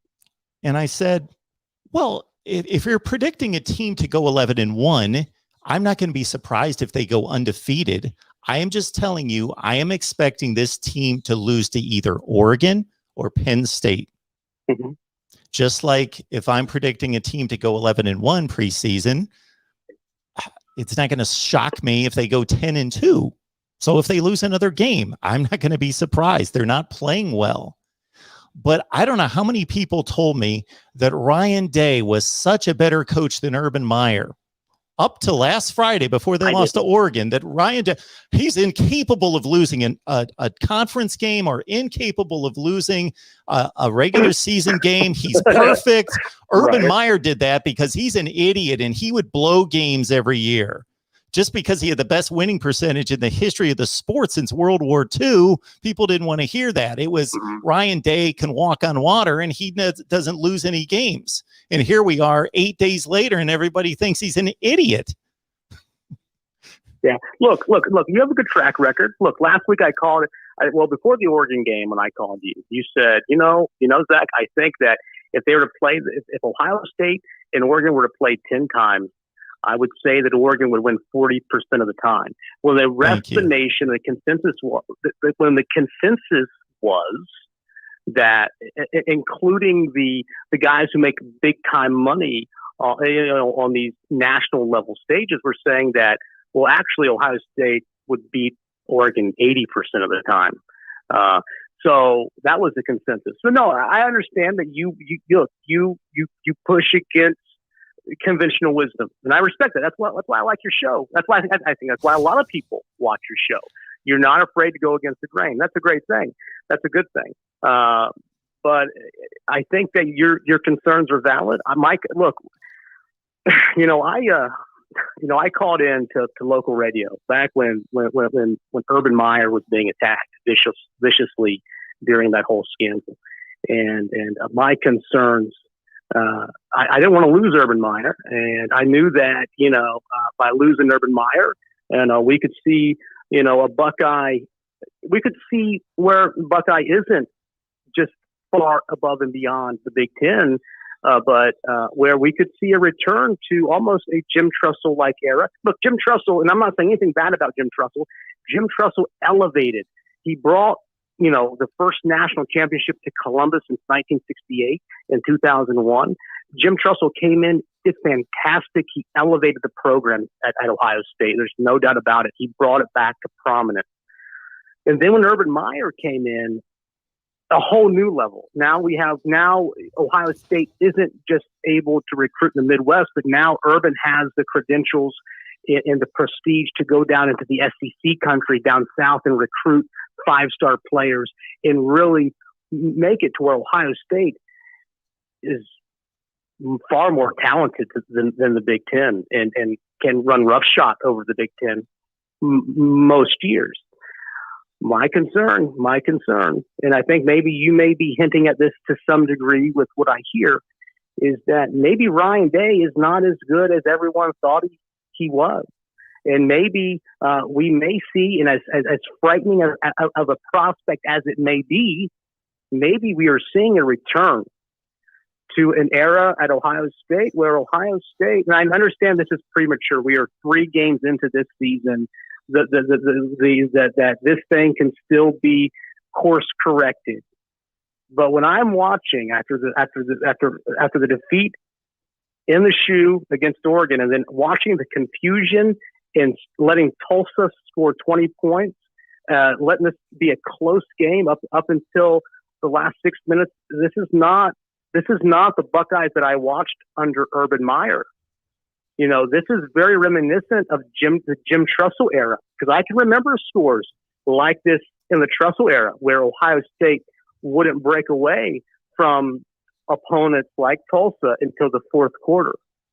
You know, because under Urban Meyer, the game would have been over by the 2nd quarter. It's the same way with Alabama. If Alabama goes up against a team like Tulsa, the game is over by the 2nd quarter. And instead, we have these close games where we can't even see a 2nd or 3rd string Ohio State quarterback because we got to keep our starters in against Tulsa. There's a problem.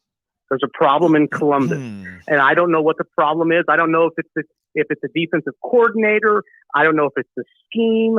I don't know if it's not developing. We have all these 5- and 4-star recruits, or we're not developing them the way we should be developing them. I don't know what I'm not sure. I'm not sure what the problem is, but what I can tell you is there's a problem in Columbus, and I'm not sure if it starts with Ryan Day.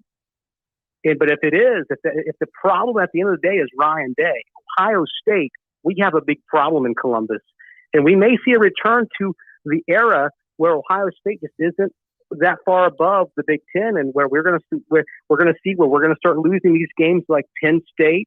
We're going to start, maybe Michigan State. And I think that, it's premature, right? It's premature. And I realize this, but I'm going to go out on a limb.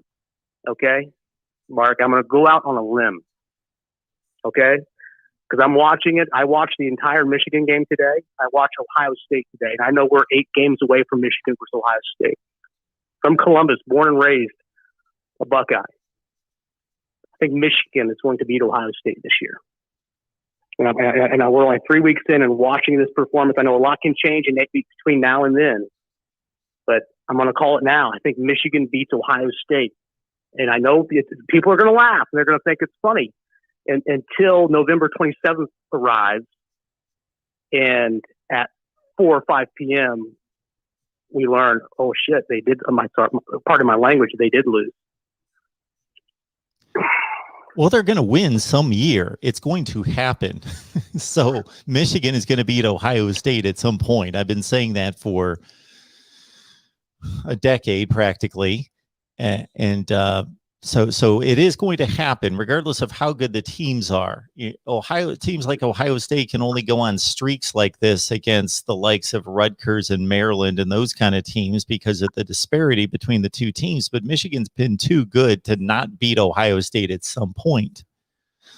I will remind you, as I've pulled up some scores, and I probably don't even need to pull up the scores, they're in my head, but the Urban Meyer era did include 35-28 over a 3-9 Cal team, 29-15 over a 3-9 UAB team, 17-16 over a 7-6 Michigan State team, overtime over a 6-7 Purdue team, 21-14 over an 8-6 Wisconsin team. And we can keep going. The Buffalo game was close against Khalil Mack. I'd be interested to see how many years removed from the Tressel era, as he recruited his own players in. I assume, and I'm not looking at them, but I would assume the disparity in the scores grew as he brought his own guys in. That would be true, but also we have yet to see Ohio State losing by 30 points to Purdue and Iowa under Ryan Day. Yeah, so, but I'm just trying to keep a balanced perspective to a certain extent. I understand. I like that. You know, 8 days ago, Ryan Day was the greatest I coach in America, and today's an idiot. Not in my mind. I mean, so that's look. Not in my mind. I don't think either's the truth. I can provide you. I called into 97.1 The Fan and voiced my concerns. The same concerns. These were concerns that I voiced 3 years ago. You know, and I've been telling everyone, like, we look. We are 4 years. When Ryan Day was hired as head coach, I told everyone, now look, what you see over the next couple of years at Ohio State is still Urban Meyer. Those are his recruits. His system is still in place. The culture is still in place.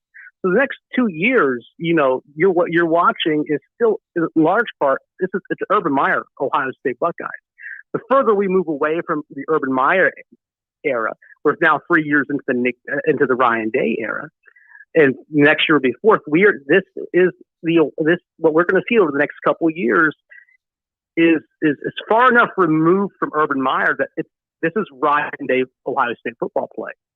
And what we may see, and I think what we may be seeing are the birth pains of an era that Ohio State fans aren't going to be happy about. And it's an era where we may be returning to that's more like Jim Tressel. And I don't understand that, because Ohio State is still recruiting at a high level. They're still recruiting 5- and 4-star guys. Ryan Day is still going down south and recruiting this great talent, you know, and, you know, there will be a lot of Monday morning quarterbacks trying to, if this does happen, if this whole Ryan Day thing blows up, there's a lot of people trying to diagnose what happened at Ohio State. And I think the consensus is going to be the development of talent, because are not being able to develop it in a way to compete for championships. So hopefully that's not the case. My desire, as you know, as a young person, I was all Ohio State, you know, and as I studied the game, and I studied the Big Ten, and I studied the rivalries and how rich all the history is, I became a Big Ten fan, an Ohio State fan. I'm even a Michigan fan. I root for the Big Ten. I root for the Big Ten. I want to see Ohio State, Michigan 1 and 2. I want to see the return of the Bo Schembechler and Woody Hayes days, where Ohio State and Michigan ruled, you know, the college football world. And that's because I'm a traditionalist. I might be a hopeless romantic, and I know the comments, they might be laughing. No, that's not going to happen. But that's my desire. That's my desire, because I've studied the history between Ohio State and Michigan and the history in the Big Ten. And it's a rich history, and I respect it, and I respect the teams in the Big Ten. Well, thanks for the call, so Zach. I root for Michigan. Absolutely. Yeah, I appreciate it. you. I could poke some holes in a few things you said there, but it was well stated, and I appreciate the call. I better move on. Thank you so much. Thank you. All right. Real quick before I take these other calls, Venmo, PayPal, and Cash App, Patreon. I don't know what my record was today, but I was 7-2 against the spread in the noon games, and I got BYU. They were getting like 3 or 4 points, so we'll see if they're able to hold on. They're up by 4 with a minute left in the third quarter. Now, Urban Meyer's fourth year in Columbus. I was at this game. I remember this. They beat Northern Illinois 20-13. They were down like 10-0 in the second half. They needed Darren Lee to pick 6 a pass to beat Northern Illinois. Michigan State, 3-9 Michigan State. They beat them on a failed 2-point conversion, 17-16. The Indiana game. Indiana was at the 4-yard line. Indiana, 6-7, Indiana at the 4-yard line to win the game.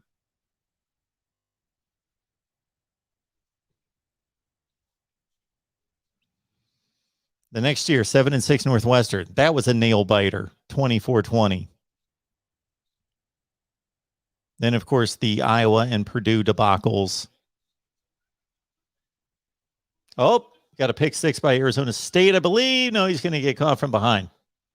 Oh, and then he fumbled. Oh, my goodness. Did you see what just happened? Arizona State picks off a pass. Looks like it's going to be a pick 6, but somehow, the running back for BYU hauled down the cornerback for Arizona State, and he popped the ball loose. So they BYU gets the ball back. Okay, let's get to these other calls. Appreciate your patience, folks, here at the Voice of College Football. Who's on the line? Hey, Mark, it's Tomasero. Hey, Tomasero. How you doing? I'm doing good. How are you tonight? I'm good. Doing great. What's going on? Nothing. So, usually I don't call in, but these last two callers, they really kind of getting under my skin a little bit. I'm a little bit older of a Buckeye fan, I think, than these guys. Like I grew up watching the end of the Earl Bruce era. Yep. With my dad in the late '80s, and Sure. kind of suffered how I would describe it through the John Cooper era. And I think that sometimes people are just looking at it through a lens of so close to the present. It's like recency bias or whatever you want to call it. And like they look back and they think like 2 years ago, and like what he was just saying, I agree with some of his points about the culture thing that Urban Meyer left behind. But let's not forget that Ryan Day is the one who was brought in and kind of revitalized this offense. And he's the quarterback guru that, developed the great quarterbacks that we've had in the recent past. So, I think that's a little bit, I'm a little skeptical of just to make that claim all of a sudden. And the reality is that you can look at the past 2 years and say, those were great years, but every team has an off year. And I think Ohio State fans have become so spoiled by what we've had in the past couple years. And then at the same time have almost developed this kind of, I don't know what you would call it.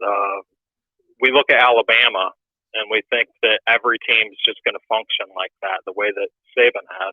And then you also don't even realize that 3 years ago, I think it was, Alabama had an off year and they lost 2 games. You know what I mean? So like even Nick Saban will have a team that has growing pains, that falls short in certain situations, and not every year you're going to have a great team. You know what I mean? You're still going to probably have a pretty good team. And I think that most likely by the end of the year, you'll see this Ohio State team is pretty good. I'm not saying they won't lose another game. They may.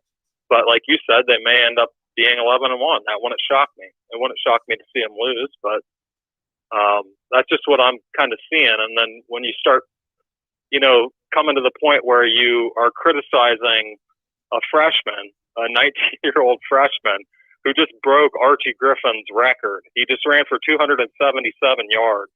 Exactly. Broke a record that stood for how long? It stood for how long? And you're saying, oh, but the competition wasn't good enough. Yeah, he doesn't schedule I'm the not games. by that. he can only run against the competition in front of him. He'll play Penn State in a few weeks, and he'll play Indiana and Michigan. He'll play those teams, and he'll need the help of his offensive line, and it's a team game. Yeah, and people are also not realizing, like Tulsa came into the game 0-2, but let's not forget Tulsa was in the AAC championship game last year. They have talent on that roster. Mm-hmm. That's not an FCS team that they were just playing. That is a team that has highly recruited athletes that went there. No, they're not all blue chippers, but they're, they have talent on that roster. And a lot of them are more experienced. I was watching the post game with your guy Kevin Noon and Tony Gerdeman, the Buckeye Scoop guys, and they brought up something that was interesting that I hadn't thought of. With this year, with the extra COVID year, a lot of these teams, they returned so many seniors, and nobody's realizing that. And then when you have a team like Ohio State that not only lost a lot of players due to graduation, they didn't choose to return for the COVID year, but also guys left early, and it happens every year, and you see it somewhat, but I think it kind of is exaggerating that effect this year. And that's what they're saying. So maybe you're seeing it with like Oklahoma not being as dominant as people are assuming they will be, because a lot of these teams that are, mid or lower tier, they returned a ton of guys that they normally wouldn't have got back. And then you have 19-year-old guys that are coming out on these teams, and they're not as physically mature, and they're not as seasoned. It is what it is. So not to say that, they can't compete, because obviously they can. Look at Travion Henderson today, but I think that there's something to be said for that. But at any rate, I just wanted to kind of vent because I was getting kind of irritated by by that the first caller in particular, but both of them. But so I don't know that anyone would argue that Ohio State has the most talented roster in the Big Ten. Now, the most talented roster doesn't always win the championship. Okay, and again, I think people misconstrue words. And like you, if Ohio State lost 2 more games, if somebody said Ohio State's going to go 9-3, I'd say, okay, I guess they'll go 9-3. Yeah, I've seen them not play the best football the first 3 games of the season. And there's certainly 3 teams on their schedule or 2 others that could defeat them for them to finish at 9-3. Wouldn't surprise me. But if somebody said they're going to win the rest of their games, run the table in the Big Ten, I'd say, sure. That like, why would that surprise anyone? Why would that surprise just because they struggled against Tulsa and they lost a game to an Oregon team that's probably one of the 10 best teams in the country? I don't know why that would surprise anyone have they not been watching Ohio State football for the last 15 years and don't realize that they've got the best roster in the Big Ten. Again, that doesn't equal success each and every time, but just this end of the spectrum mentality constantly from everyone that everybody's either the greatest or they suck, and it just swings just wildly from week to week. You know, the funniest reactions are after one game's played in college football and I get on here and everybody's either amazing or they suck because they played one game and they either won or lost. And so they suck. They're horrible. Their season's over. Or did you see this team? Wow, they're great. They're going to be amazing. Okay, well, oh my goodness. Yes. yeah, so I mean, it's the recency bias thing. You know what I mean? It's like it occurs year to year, which is more understandable because you're looking at it and you're looking at, okay, this is the blueprint that was there last year. Why can't they do it this year? You know, so I could see a little bit of it, but like you're just saying, I mean, you go back through the history of a program like Ohio State, you have close games. You have years where you lose to Penn State. You know what I mean? These things occur. You're not like, you lose one game and the sky is falling. That's all there is to it. I mean, I've never seen anything like this. You know, I guess I've never really gone on social media and dealt with this stuff, but people are being cruel to CJ Stroud. You know what I mean? Yeah. People are, it's terrible. You know what I mean? He's a 19-year-old kid and you're expecting him to be Justin Fields. I've got news for everybody. There's only one Justin Fields. Not to say that CJ Stroud can't become a great quarterback himself, but, you know, Justin Fields is a special athlete and he just got drafted in the top 15 picks of the NFL draft. I mean, to have that high of an expectation for a kid in his 3rd career start borders on the absurdity. You know, I mean, it's just, I don't understand it. But, you know, I think that these guys are doing good. You know, I think that the defense obviously needs to get things figured out. And I'm not saying some changes and some stuff doesn't need to be looked at there, but, you know, I mean, that's what it's all about. That's why we watch it. You know, what's the fun in watching something if you're not going to see them go through it and struggle and you know, grow from their experience. I think it'll, like you pointed out, the Virginia Tech team, Virginia Tech game, nobody would have believed that team would recover like that and by the end of the year be just sheer dominance at the end of the year. And that was an amazing story, you know. So I think people, you know, after you lose one game, it's almost like people are looking for them to fail. You know, it's like, oh, why don't you actually hope that they succeed? You know, but that might be me. I'm more of an optimist in life. So, but I think that's about it. I did want to run up one other thing by you real quick because I've been watching these games and I was wondering, you'd probably know this. Was it always common for the officiating teams, conference officials to call the game? Because I've been seeing that this year. Like for the Ohio State Oregon game, it was the Pac-12 officials. for the Penn State Auburn game tonight, it was SEC officials. Was that always commonplace, or was it usually an impartial? So the same thing. Because I know in bowl games it's usually impartial. Isn't it? Yes. So the same thing was going through my mind today when I heard that there was an SEC officiating crew at the Penn State Auburn game, and then remembering the same thing that you just mentioned at Ohio State Oregon and several other games. That when did it go from non-conference scheduling being a non-partial officiating crew from another conference coming in to officiate that game, where it appears as though they're trying to, I guess, balance the home field advantage with an officiating crew from the road team's conference? I don't know if that's. Yeah. I don't think that's wise. I don't like it. I think that these officials do the best they can, and I don't think that they're partial or do anything. I did make a remark on Twitter earlier tonight that I just put SEC officiating crew because Penn State was owed about 3 calls, but I in no way do I think that they favor a team or a conference. But it's just, you would think that they would take away that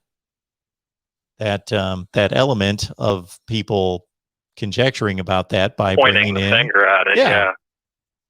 Yeah, I noticed the same so thing, but I haven't heard that officially stated anywhere. I'm not saying that like they're throwing the games or they're attempting to manipulate the outcome or anything like that. I was just wondering, and I think that it just doesn't look good, and a lot of people are going to look at that and they're going to say, "Oh, Homer officials" or whatever. And I think that even if they're not attempting to do that, I think that there could possibly be a point to be made that the familiarity with the teams maybe lends into some of their calls. You know what I mean? Because if you've been watching this team and you're like, "Oh, I've seen this guy, 100 times. I know how he breaks on this route or whatever." And I see, a hand come up or whatever, and that just didn't look right. And then the flag just comes out like muscle memory. You know what I mean? So, but I don't know. I mean, that's kind of a iffy point to be made on it. But I was just watching it and wondering, because it always seemed to me that it was always impartial. So, yeah. But. Well, thanks for the call. Alrighty. I appreciate it. Well, I think I'll let you go. I don't want to ramble on, because I know other people want to call on, but I appreciate you taking my call, Mark, and I love what you do. Thank you so much. Have a good night. All right, we'll keep going. Yeah, that was something I had noticed in other games, but then it again was brought to my attention earlier tonight during the Penn State Auburn game, knowing that there were SEC officials, and thinking, okay, I've seen this repeated a number of times this year. Is this a new rule? And I just Googled it, and I'm not able to find anything. Welcome to the Voice of College Football. Who's on the line? Hey, Mark, it's McD Sports Bar. How are you doing? McD. I'm doing well. How are your 3-0 Terps with a Saturday off to kick back and watch some football? I was going to call in last night, but I didn't get to the live show. And then once I was about calling, you said I'm just going to take these last 2 calls. So I wasn't able to call in last night.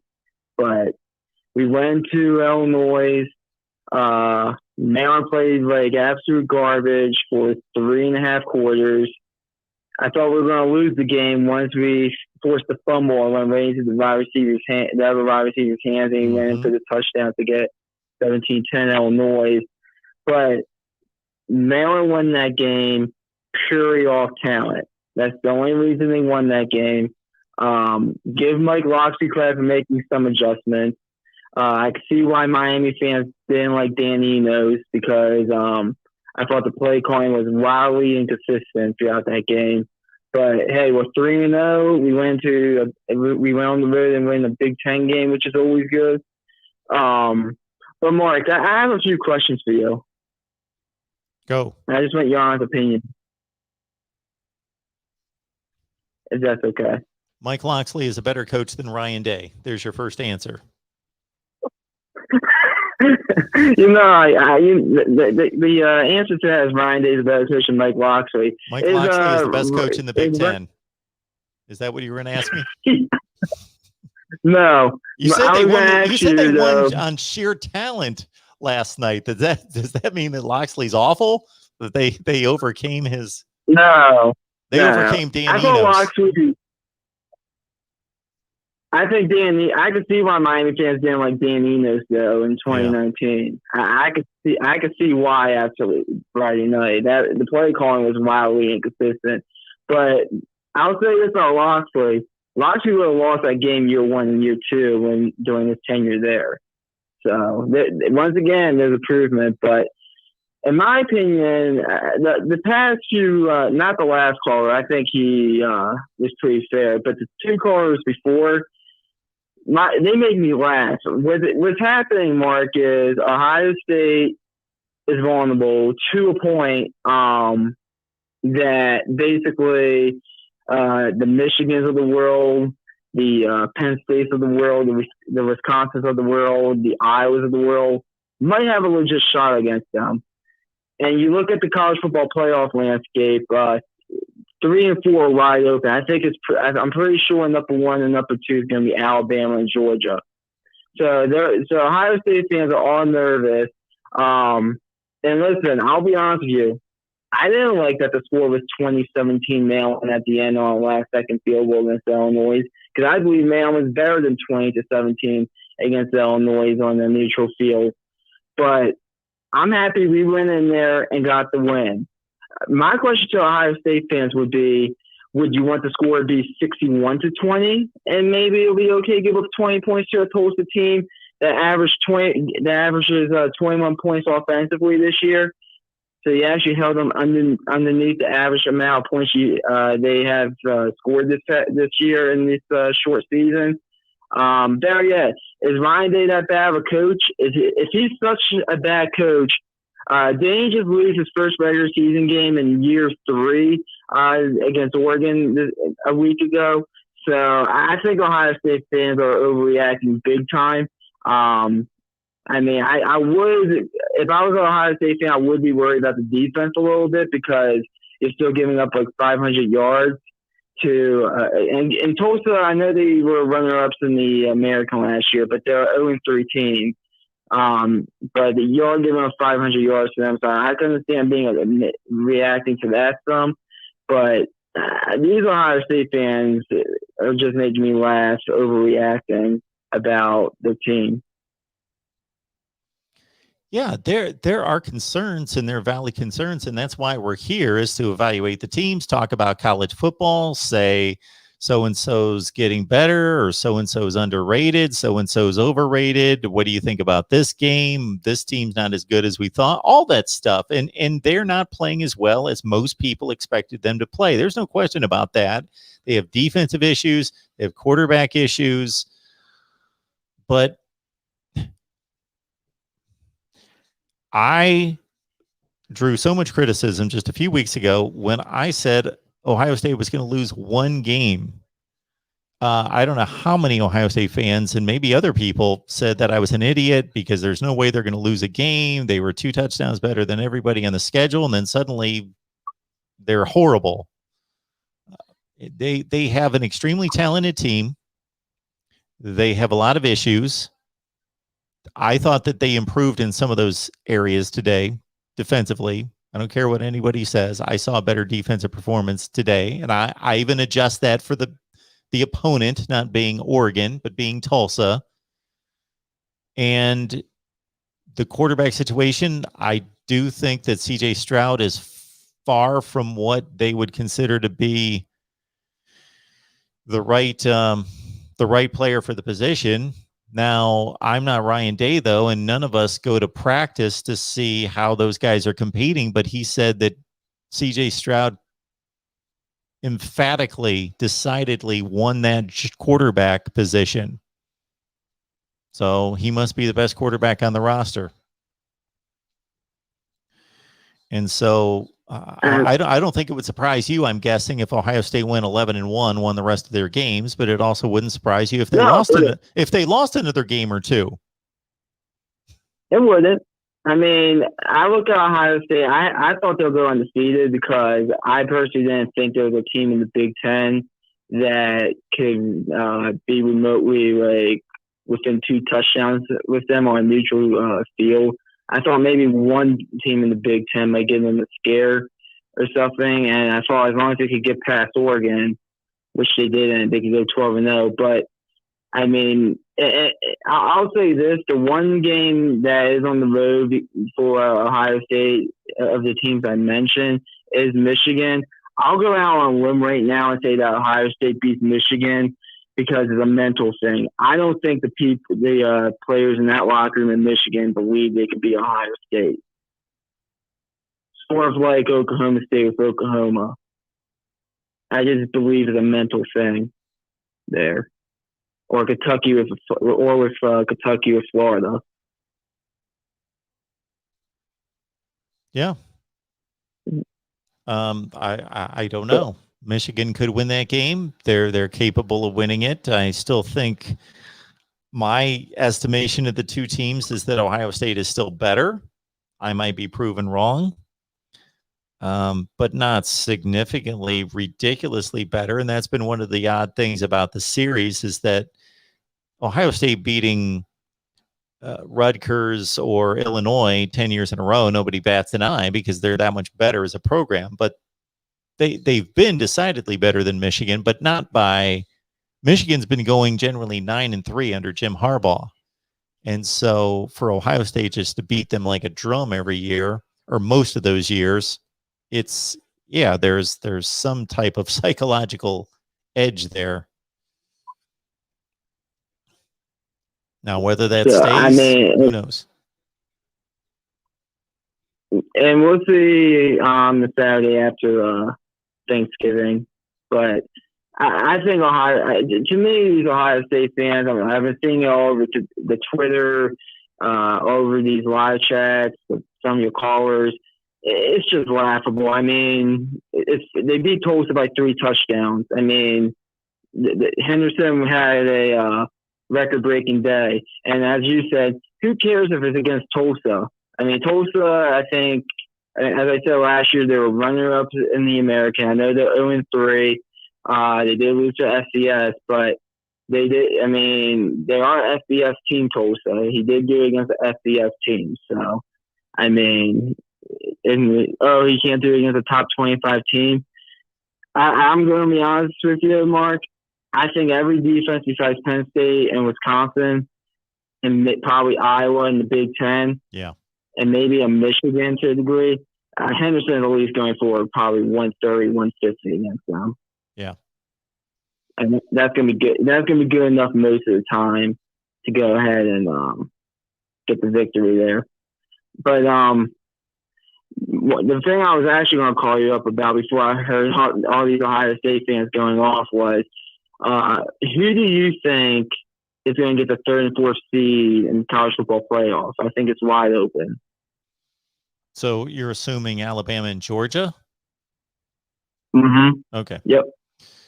Well, as it stands right now, I don't like to move off of my preseason prediction, as you probably know. Until it's dead, I like to stay with my preseason prediction because that's the one that counts. But right now, I think the 4 best teams in the country, and then not just the 4 best teams right now, but projecting forward, I do think that Alabama and Georgia aren't really challenged as the 2 best teams in the country.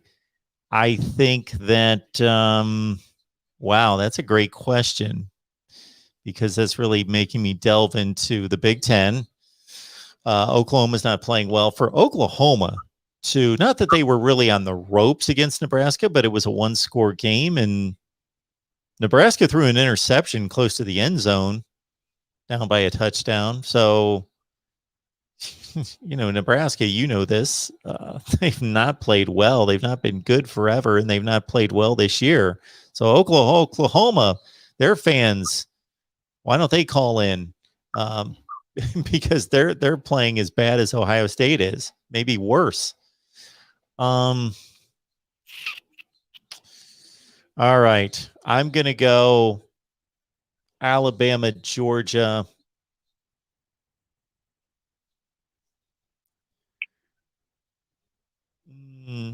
Iowa and Oregon. I'll go Oregon. I agree with you there. I'm going to go Ohio State for number 4. I still think Ohio State's going 11-1.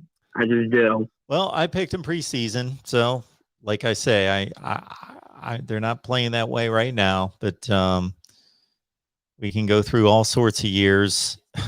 Like the caller a few callers ago, and I thought they all had good points, but I thought they were all way over the top in other points. I don't know how you can't say that they weren't playing horrible defense a couple of years ago, and I'm talking to the right guy because, as you well know, you came within a skipped pass, a bad pass in the end zone of beating Ohio State on a 2-point conversion on a day that Ohio State couldn't stop anything. They were tackling air. They couldn't tackle Anthony McFarland. They couldn't do anything right. They gave up 300 rushing. They gave up 51 points. And I remember doing a comparison video that week before the Michigan game because Ohio State and Michigan had 5 common opponents. And there was absolutely no comparison between the way Michigan's dominated those teams. Like they beat, for example, Maryland 42-14. And Ohio State did what they did, 52-51. Michigan beat Nebraska 56-10. Ohio State squeezed by Nebraska 36-31. Almost lost that game in Columbus. Just the 5-game comparison between the 5 common opponents, not close. Michigan had the number 1 scoring defense, total defense in America. And to say, look at these two teams. And I usually don't compare, but when it's 5 games, that gives you a pretty good track record to say they played 5 of the same opponents. Look what happened. And then we know what happened when Michigan showed up in Columbus. So to say that this defense is playing any worse than that defense, I think it's pretty much of a toss-up. And they still won the Big Ten championship, won the Rose Bowl, finished number 3 in the country, went 13-1. I mean, you probably look at every championship team and look at one game that they just didn't show up for, but somehow found a way to win. I could think of, I don't know if Clemson won it that year, but when Clemson went to North Carolina and won it 22-21, or whatever the score was of that game, 21-20. Yeah, the 2-point conversion, yeah. If Clemson wins it this year, if they make the playoffs. By the way, I'm surprised you're not hearing more concern from Clemson fans. I know. I think Clemson's losing another game somewhere. I couldn't believe that. I think they'll lose. Well, first of all, because of the other really good games on, the Clemson Georgia Tech game was the last of my concern. I never thought that would be a decent game, and it was in delay forever that I just didn't pay attention to it. The next thing I know, I'm seeing highlights and seeing that Georgia Tech at 4th and goal. That would have been fun. Oh my! Now that's pretty comparable to Ohio State playing Tulsa. Tulsa, Georgia Tech. Georgia Tech's been awful, and Ohio State didn't play well, but they weren't pushed to a 4th and goal. They did beat them by 3 touchdowns, and so Clemson in Oklahoma. When's the last time Nebraska beat anybody with a pulse? Nebraska's been lousy this year. And they almost beat... I give Scott Morris a lot of credit. Yep. Scott Morris had those guys ready to play. He did. And I tried to watch... I had so many games I wanted to see at noon, as is typically the case. So that was one of 3 I was watching. And Nebraska shot themselves in the foot repeatedly. They had false starts all over the place, killing drives. And they still almost beat them. So Oklahoma's got its problems. Clemson's got its problems. Ohio State's not the only elite team with problems. I mean, you could argue that Alabama can't finish games that well. I mean, if that game went on for another 5 minutes, I think Florida's beating Alabama. Maybe. Alabama's lucky that time ran out in that game. Well, Alabama's a little bit of a different deal just because what we saw today, number 1, was against Florida. It wasn't against Georgia Tech or Tulsa, number one. Number two, it was on the road. Number three, this hasn't happened to them in a long time. I'm just happy that it seems like now. Grant, I still think Alabama and Georgia are 1 and 2, but I'm just happy that there's something to talk about with the playoff race. It's wide open for once, at least for some of the spots.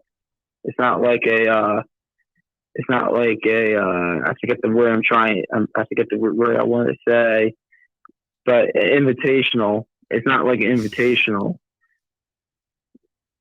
Well, it's like, still, I think they're going to actually have to rank 3 and 4. It's still going to be the invitational because those 13 people still control who gets in. So it's still an invitational. It's not really a playoff, but it's just me. Tim 79 wants me to talk about Cincinnati. Do you have anything to say about Cincinnati? Did you see any of that game? I watched that entire game. I had 2 TVs in front of me. I had one on Oklahoma and Nebraska, and the other one on. Okay. I was watching that game too. Yep. Cincinnati, I think, will go undefeated, but they're going to miss out on the playoffs because Indiana is a 500 team, and Notre Dame is going to lose at least 3-4 games. Okay. If UCF starting quarterback out as well, they're going to lose a few games as well. So I don't know who's going to pop off in second place in the American, but I'm going to assume it's going to be a 9-3 team, and maybe they'll beat that 9-3 team twice. So that's going to be their best win. Yeah, it will be fascinating to see what they do with Cincinnati if they go undefeated, as we've talked about the entire offseason. But yeah, they need Indiana and Notre Dame to pull through for them. And I thought that was a really good game today. It was a 14-point game at the end of the game, but Indiana had it inside the 10 with they were down 30-24 with about 5 minutes left, and they could have scored the go-ahead touchdown, and they fumbled. Yeah, that was an exceptional game. And then the other thing that I find, I got to say, somewhat amusing is this whole Miami situation. I could see that happening. I knew Michigan State was going to go down there and win. Oh, I knew that. I knew that too. I knew that was happening. Now, I was surprised about the score, but I knew that was happening. I thought that was free money. I don't know what's wrong with that deal either. But, yeah, it should be fun in the Big Ten. Maryland's better. Michigan State's better. Michigan's better. Penn State looks like they're for real. They've beaten 2 really good teams. Ohio State's slumping. Maybe it's just going to be a wild shootout in the Big Ten East. I think it's a 2-team race in the Big Ten West. I know Minnesota pulled off the upset, which was also free money. I don't understand why. I think I got it. I think I saw it at 3 points. Yes. And I'm at 3-point dollars. I mean, I can't bet yet in Sam Maryland, which I don't want to get into because the whole situation angers me. But I thought that was free. I thought Michigan State was free. I thought Duke being 3-point underdogs at home was free as well. Now, see, that's one that fooled me. I got fooled by that one. That didn't fool me. Northwestern's the worst team in the Big Ten.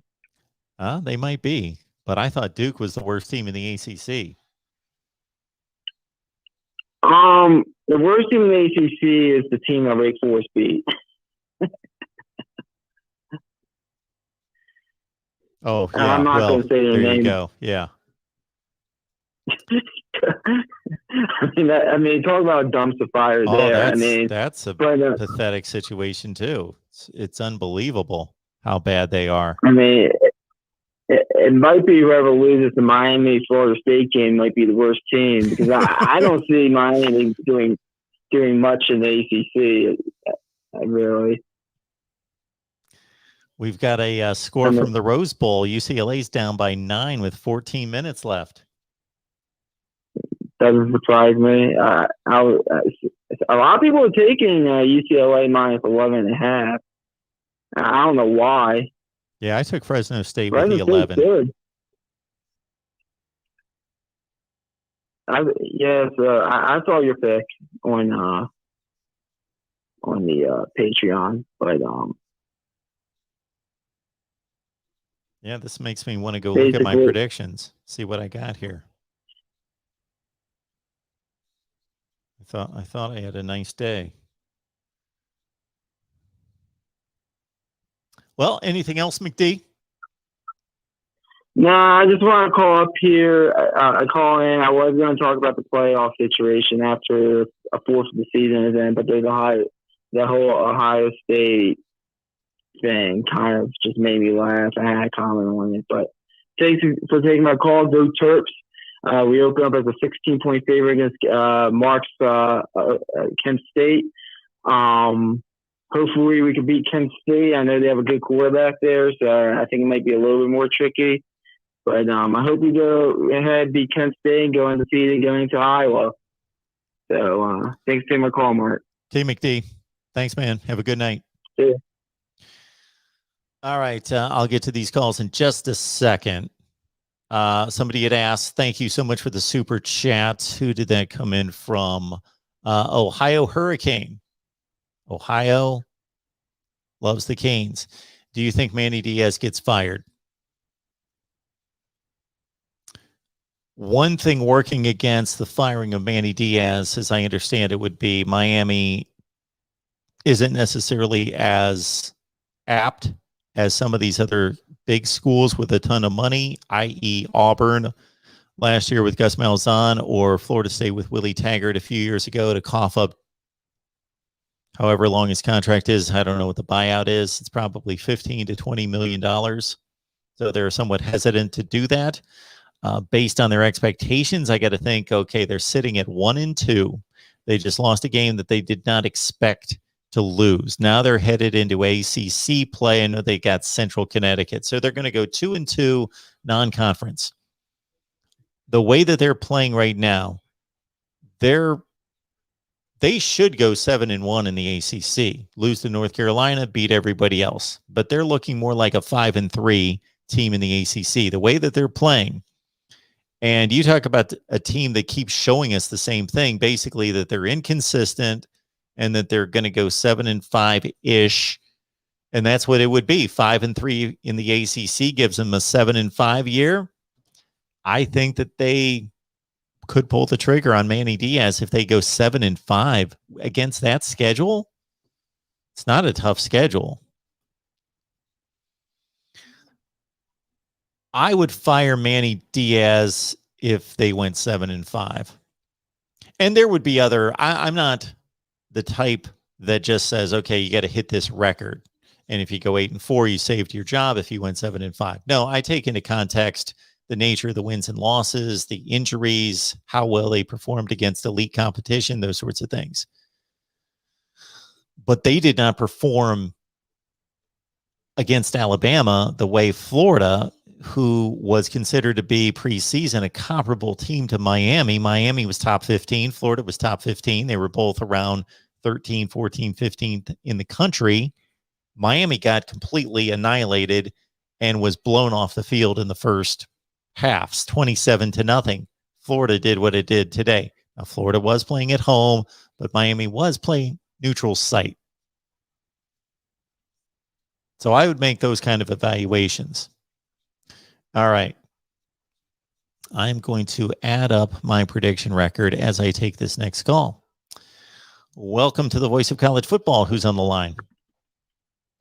Hey, how's it going, Mark? This is Emmanuel. Hey, what's going on?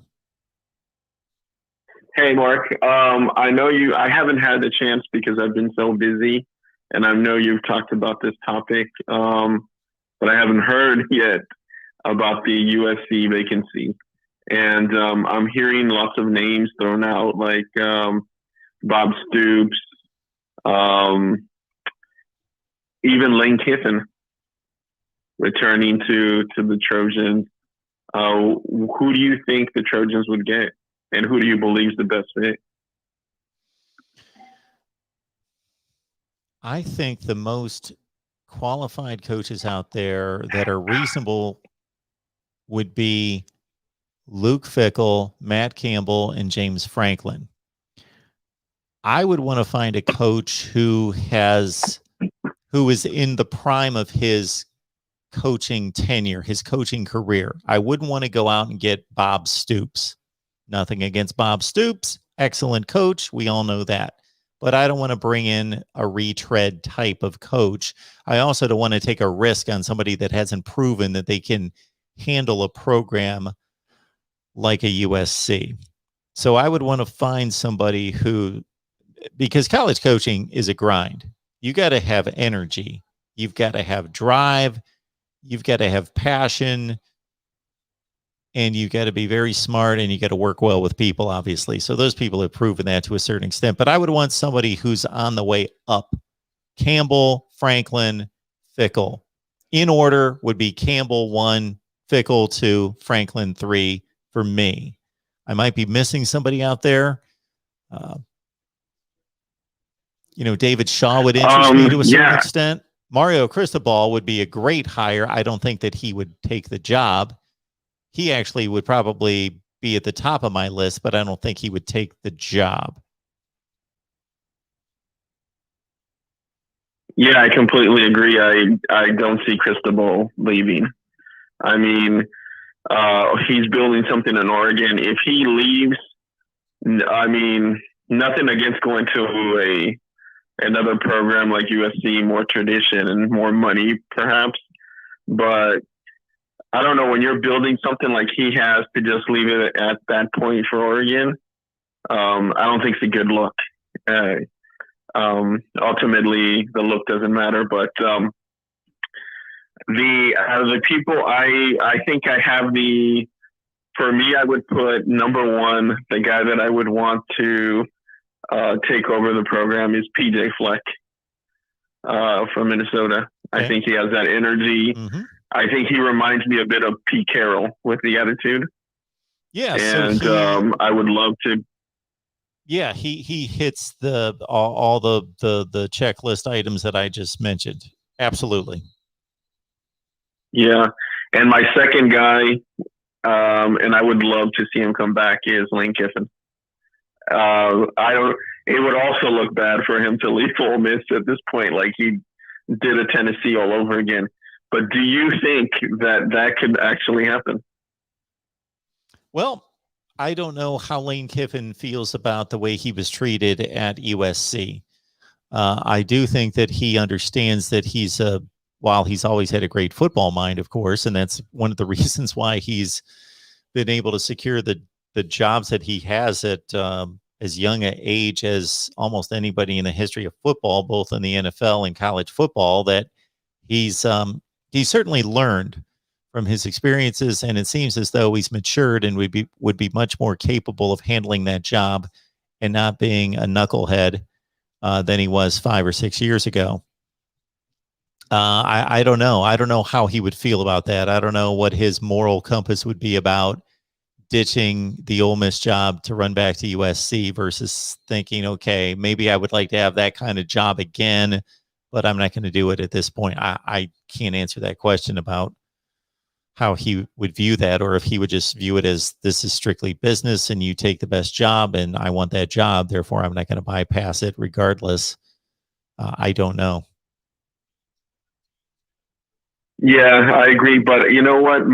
Lane Kiffin, I may be wrong, but doesn't strike me as someone with a moral compass. I think the guy, he's a heck of a coach and a heck of a recruiter.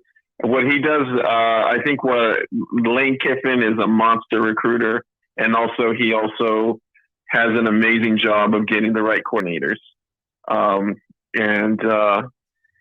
Yeah, I think, you know, when he had his tenure at USC, unfortunately, what got them was all the restrictions that they had. I mean, he said they weren't even tackling in practice when he was at USC because they couldn't afford to lose a single player. So, yeah. Well, that was pretty much my question. I really hope, a team like SC needs a big time hire. There's certain programs that, can get the hotshot coordinator or whatnot. But when you're at a university like SC needs to get the top guy. And before I go, Urban Meyer is the name that's coming up. You think that's a possibility? So Urban Meyer's come out and said that he's committed to the Jacksonville Jaguars and he's not interested. And I know that certainly when he left Ohio State, gave up that job. Urban Meyer, to me, I don't want to say seems like the perfect fit, but based on what he's been able to accomplish, I would think that a guy like him would look at the situation and say, easy conference, easy division, great recruiting footprint, Southern California, name brand, amazing tradition, prestigious, the whole thing. I can go there, and if I can win a national championship at USC and say, I won national championships at Florida, Ohio State, and USC. Like, in some respects, I know Saban's considered the greatest of all time, but he would, in a sense, have a unique resume that's almost, in some aspects, unparalleled, that would be attractive to him, his legacy. But he says he's staying at Jacksonville. We had somebody comment in the live chat that I don't know if this is pure speculation or there's something there that's based in reality, that he's already having his issues with just the NFL in general. So I don't know. Yeah, I've heard that the players aren't really not happy. I don't know how much that's true, but there's been rumors that the players, being a college coach and telling someone to do something when they're in college, they have to do it. But it's different when you're making, $12 million a year and the coach is yelling at you. Well, so I don't know why.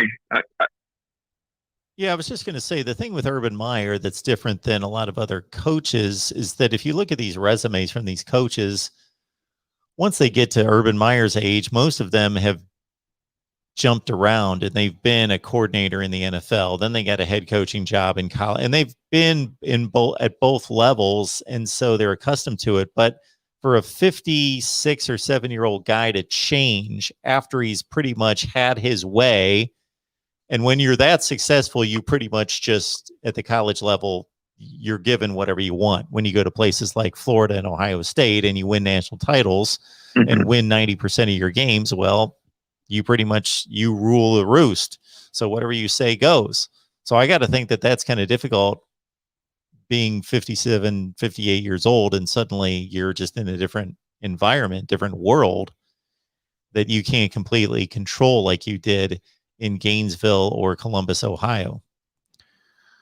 So that wouldn't surprise me. Absolutely. Well, you know what? I think I'm hoping that they go 1-16 because they're playing 17 games now. Yes. And I hope he would be, actually, I would pick him over Fleck. I think Urban Meyer would be the perfect high profile candidate for the SC job. I really hope. I just don't see it happening, but it would be perfect. All right, Mark. Hey, thanks for taking my call. And, here's to me being able to complain about SC for not having a good half of football in the future. Well, thanks so much. All right, for the thanks, call. Mark. We appreciate it. Hey, thanks. All right, we've got 2 other callers on the line, so I would ask nobody else to call. And now I got 3 callers on the line. Okay, 3 more calls, and it's a nice problem to have that everybody just keeps calling, and it's almost 2 o'clock in the morning. So we've almost arrived at our last 2 games of the night here with BYU just about to wrap up a win and also Fresno State's on top of UCLA, and that looks like that could be a great finish. I was just looking at the games today. There have been 3 upsets thus far. We'll see about UCLA, but there have been 3 upsets this far today. And you know what I always say, there are 3 to 4 upsets every week in the top 25. Now, somebody sitting here took Minnesota plus 2.5 to win outright, Michigan State plus 6.5 to win outright, BYU plus 3.5 to win outright. Those are the 3 upsets today, and I took all those. All right, who's on the line? Hey, Mark, it's Tyler. How you doing, bud? Hey, Tyler. I'm good. What's going on? Well, I would just thought I would, your last caller want to talk about USC, and I thought I would continue your streak of not having to talk about Ohio State for the last hour and a half. And I thought we talked about some Virginia Tech football. Well, thank you, because a number of people had mentioned that in the chat, and I wanted to say, and I was about to say, I talk about whatever anybody wants to talk about.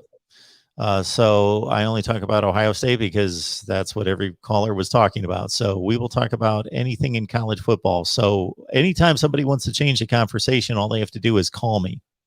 All right, let's talk about the Hokies. Well, you know how it is, Mark. You got Golden Blue Dude, and all his callers want to talk about West Virginia. Then you have Lou, and all his callers want to talk about Georgia. And you've made the mistake of talking about how you're an Ohio State fan, and everybody wants to talk about Ohio State. Yeah, well, go to bat for your team. I've done a fairly good job for years of not talking about that much, and most people don't know it. Yeah. Which I don't mind people knowing it, but I steer clear of generally saying anything about it because I want people to just treat it as a national show and we talk about anybody. Absolutely. And I'm a Virginia Tech fan. I'm an alumni. I love my Hokies, and win or lose, I'm going to talk about them. And I have to say a few things, Mark. One thing that struck me in mind is you have a guy on your chat. Username is Talk is Pitt. Yes. He hasn't really showed up in your live stream today at all. I wonder why. 44-41 sounds familiar. I wonder why, Mark. But here's the thing, Mark. I don't care if my team lost to a JV football team in a blowout. I'm going to talk some Hokie football. I'm going to talk Hokie football. And 2, I don't know how you have to do things logistically, but, I make the recommendation maybe on Saturdays, you maybe extend how many phone calls you can take. Because I had to call back. I had to call back for like 45 minutes just to get on the call. I'm sorry about that. I wanted to make a call, but it's fine. Let me know. I'll let you know what the deal is real quick, and then I'll let you go. Is that I can only see 3 calls. So we only take, so it costs more money the more that you allow to wait on the line. So we, somebody else is furnishing this. So that's 3 calls. So there could be like 45 people trying to call, but I wouldn't know that. I only know that it's always jammed with 3. That's all I know. Right. But I know when I was trying to call in, George was trying to do the same thing. Oh, okay. He kept saying in the comment, calling in a business signal. So I'm like sitting there, I'm competing with George. You don't want to do that. Get that locked in spot. Well, hey, I won today. I take the victory in terms of being on the phone, but it's just look, I don't understand your business, how you make money. Just maybe on Saturdays, maybe open up another line. Busy man, you're a popular man. People want to talk to you, for any reason may be. So let's talk. Let's keep the other guy wants to talk about USC. Let's keep it off Ohio State and let's talk Virginia Tech. Okay. I have to say, Mark, I'm in a pretty somber mood. I had to go to work today. I showed up late because of the game. A lot of workers showed up late because of the game, and our manager was cool with it. because he likes college football. That's where I live. I live in Southwest Virginia, and we love our college football. And I've had a lot of time to try to ask you a good question, but I don't know if I can ask you the right question, Mark. I'm going to be honest. I don't know if I can ask you the right question. Okay. So I'm just going to ask you questions. Obviously, I don't think you got a chance to see the game. I don't know. When we talk about the Virginia Tech West Virginia game, so I understand from your point of view. Like, did you get some exposure? Did you get to watch some stuff? Like, tell me what you saw, so that way I can adjust the conversation. You know what I mean? Just tell me, what did you see, if you saw anything at all, so I know how to go about it. Well, I got to say, this happens all the time, where when I was looking at schedules, I don't blame you. When I was looking at schedules during the off season and saw that Virginia Tech was playing West Virginia, it's been in my mind for months and months. Oh, I'd love to see that game. I will watch that game. I'll enjoy that game. That's a great out-of-conference matchup because, as you well know, that's a rivalry from decades gone by, and they're getting together again. But at noon, we had Oklahoma, Nebraska, Michigan State, Miami, Indiana, Cincinnati. So this game is on my DVR, but I saw a couple scoring plays. I saw that West Virginia was out 27-7. I saw the last play where Braxton Burmeister was flushed to his right and threw a desperation pass around the goal line. That's all I saw. Yeah, Tech West Virginia is big for me. I remember, Mark, when I was a kid. I'm 30 now, but when I was a kid, back when Tech was in the Big East, when Virginia Tech would play at West Virginia, I'd tell my daddy, take me to the game. Take me to the game, Dad. And he would tell me, son, Morgantown is no place for hokey children. I love it though, man. Like, you want to say what you say about Big Ten defense. You say what you say about SEC defense. But Mark Rogers, I'll tell you, there's no better defense than when it comes to Appalachian football, cold country defense, just smash mouth football. I couldn't make it to the games. I had tickets. I couldn't make it for obligations. But for the game, you saw the halftime score. The Tech defense came out pretty flat-footed in the first half. They adjusted. They only allowed West Virginia 3 points, 48 yards, and 2 turnovers in the second half. But the big storyline, I'm trying to ask you a question, Mark. But I'll tell you, Mark, where I live, it's a somber mood here in Southwest Virginia. We're not happy. We're not happy. You have former Virginia Tech players who are in the NFL.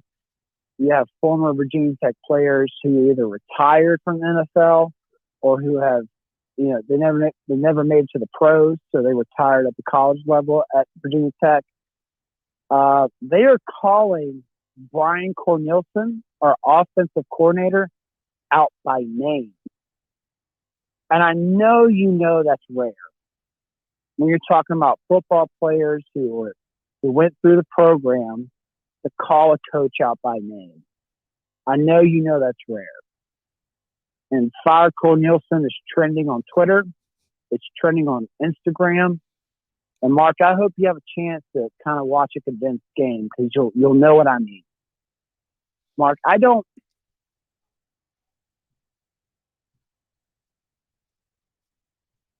You covered the game. Now, Mark, from my perspective, right, I'm a guy who's an engineer. I coach football. I know a thing or two about football, right? And I apply the engineering mindset to football. It's strategy, it's problem solving, it's X's and O's.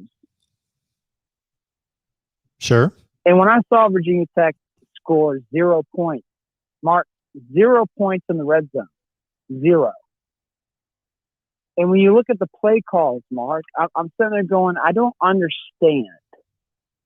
It's not about asking, why did you call that play? I'm trying to make this distinction clear.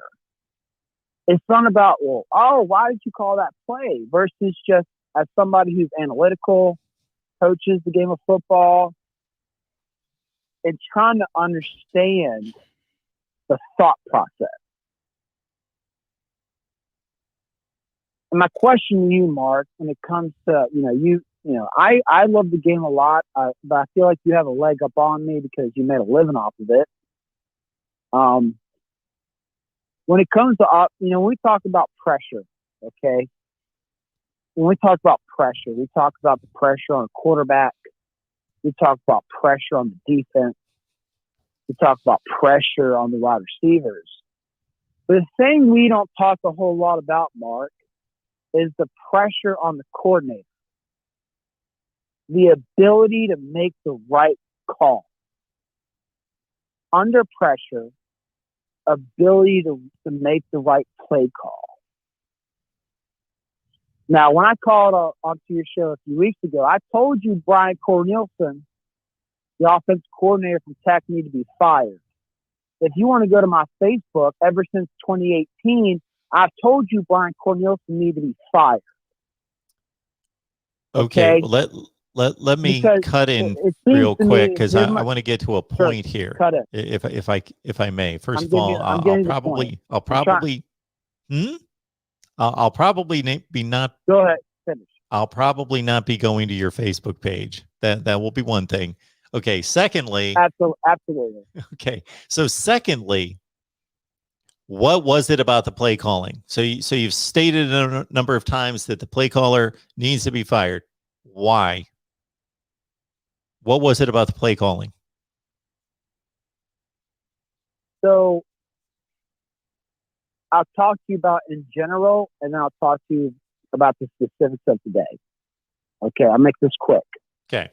I've had a habit of keeping our conversations long, and I apologize for that and to your callers. But I want to apologize for my love of football. Okay.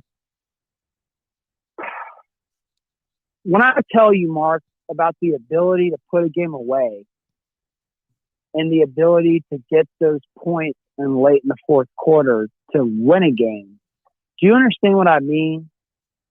It's hard for me to explain this to somebody who doesn't understand football. Like, do you know what I mean when I say the ability to put a game away or the ability that in the fourth quarter to get the points you need on the board to win a football game? Like, do you know what I mean by that? Do you think I would be doing this if I didn't know what you were talking about putting a game away or putting points on the scoreboard?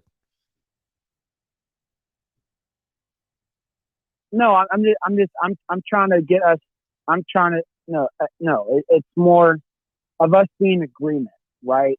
Of us being in agreement. Like, you know what I mean when I say no, because I try to talk football to some people around my town, and like they don't quite understand what I mean. Like, put a game away, or being able to put points on the board late in the fourth to win a game. But like, this is just for you saying yes. Like, you understand what I mean, right? Like, we're on the same page about that being a very particular skill set. Yes, right? I generally understand what it means to put a team away in a football game. I've got a pretty good judgment of that. All right, so you know what I mean. It's hard to describe, but you know what I mean. Put a game away, or being able to find points late in the fourth quarter to win you the football game. To me, those things are part of the same umbrella, right? And Cornelison just has not been able to do that ever while he's been here at Virginia Tech. A lot of Virginia Tech's wins have been decided in the third quarter. There has hardly been any game under Cornelison or Fuente in which like you talk about UNC week 1, right? Tech had opportunities to put that game away. Just put it away and make it a 2-score game midway through the fourth quarter. They had opportunities, and it just didn't happen. And you look at West Virginia today. I mean, Tech had the defense start out flat. They played awesome in the second half. 3 points, 48 yards, 2 turnovers. got both in the red zone, and all you need to do was score a touchdown. And you win the football game, Mark. You win the football game. And you couldn't get it done. And when I talk about the play calls, Mark, I'm talking about, again, as a guy who understands football, if you look into the advanced metrics, Virginia Tech, when they run zone counter or zone off tackle, they do very, very well. When they run jet sweeps, they're one of the best in the country to be able to do that. And yet, it wasn't there. They didn't run it. And on those last 4 drives, when they had a minute left to go, you're on 1st and 5. You're 5 yards from winning the football game, Mark. You run ISO. Tech does not run ISO. They cannot run ISO. They cannot run between the guards. It just doesn't work. And they run 2 ISO. It's presented as an RPO, but through 3 games, Burmeister has kept zero RPOs. He hasn't kept the ball once through 3 games, so it's an ISO. And then the last 2 plays, Mark, if you watch the game, it's the exact same play. It's 2 bootlegs. And you know, and I know that when you're in the red zone, you run a bootleg, all you're trying to do is give your quarterback time, and you're hoping for your receivers to make space. The problem I have with that, Mark, is you're hoping. You're hoping your players can make space. You're hoping they can make space. You're hoping. You're not playing a call and what you're saying, we're going to get in the end zone. You're hoping a player can make separation, catch a touchdown. My question to you, Mark, is in all your time covering the game of football, maybe it's a comment, maybe it's just I'm throwing it out there. I don't know if it's a good question to ask. So I don't really know what I'm looking for. Because, Mark, when I apply my engineering and I apply my coaching I've done, I don't see the thought process. And that's a problem. I don't see the thought process. I see you picking a play out of playbook and hoping it does well. You can't hope, man. You got a play in mind. I don't see the hope. So what causes a coach, Mark, or maybe you've seen it, you just want to talk about it. I don't know if you have an answer to the question, Mark, but have you seen offensive coordinators veer away from the things they do well? Right? Tech does jet sweeps. They don't run jet sweeps. Tech does zone tackle. They do zone off tackle. They do zone counter. They don't run zone tackles. They don't run zone counters. Right? Tech does very well. This may, in fact, getting the players in space. This, in fact, may be the best thing that you can do because for one thing, when you got on the phone, you told me you were going to ask me a question, and we still haven't gotten to the question yet. But anyway, you're upset about the play calling for Virginia Tech not being able to, finish the game. Finish the game when you made the comeback from 27-7 down. You were in position to win the game. You're at the 4-yard line. Okay.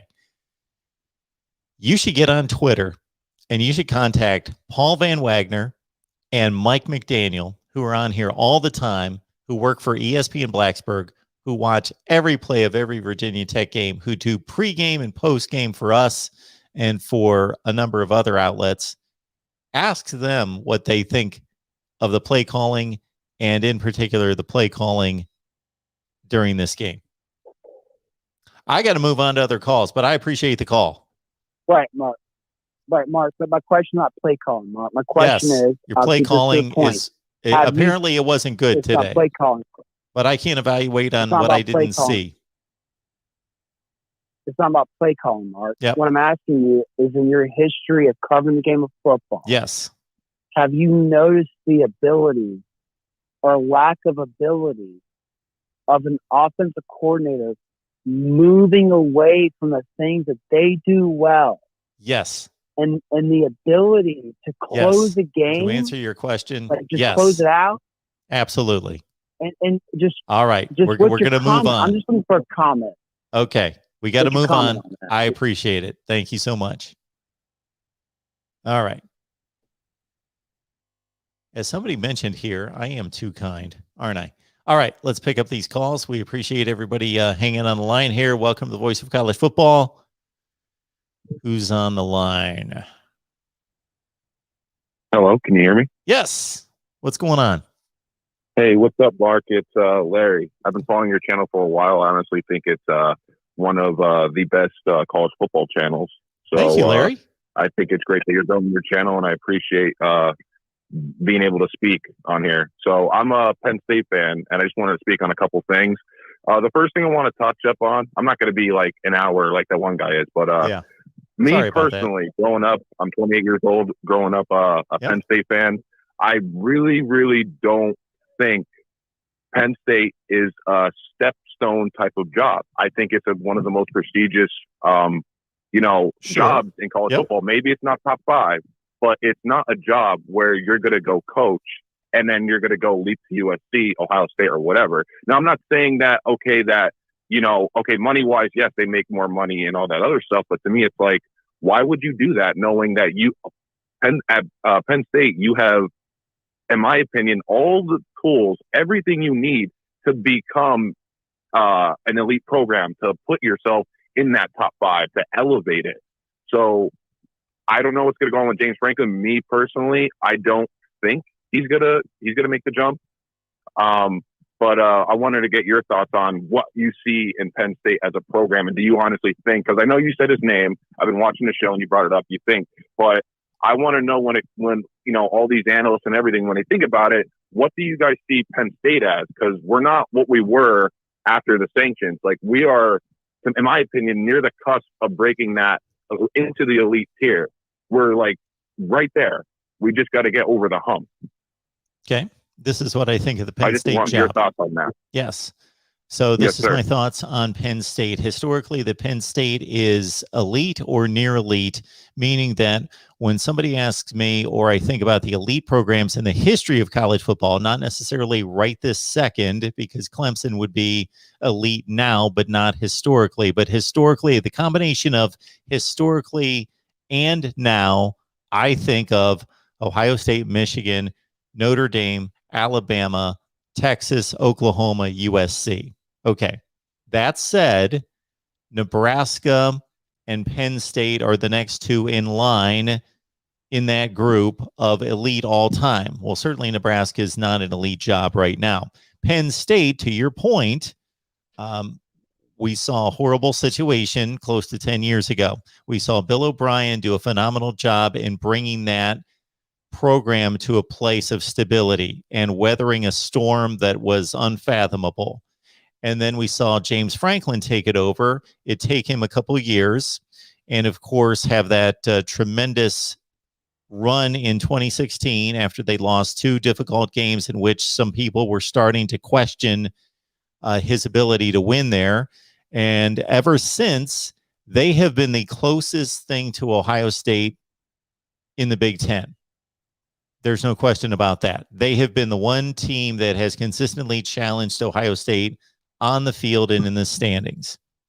Beat them in 2016, took them to the wire, had double-digit leads in 17 and 18, played the most competitive game against them in 19, and to a certain degree last year, and now are outplaying them, have put away 2 formidable opponents, one on the road at Wisconsin, and regardless of how ugly people say that game looked, if you go to Madison, Wisconsin and win, that's an accomplishment. And now they beat Auburn tonight.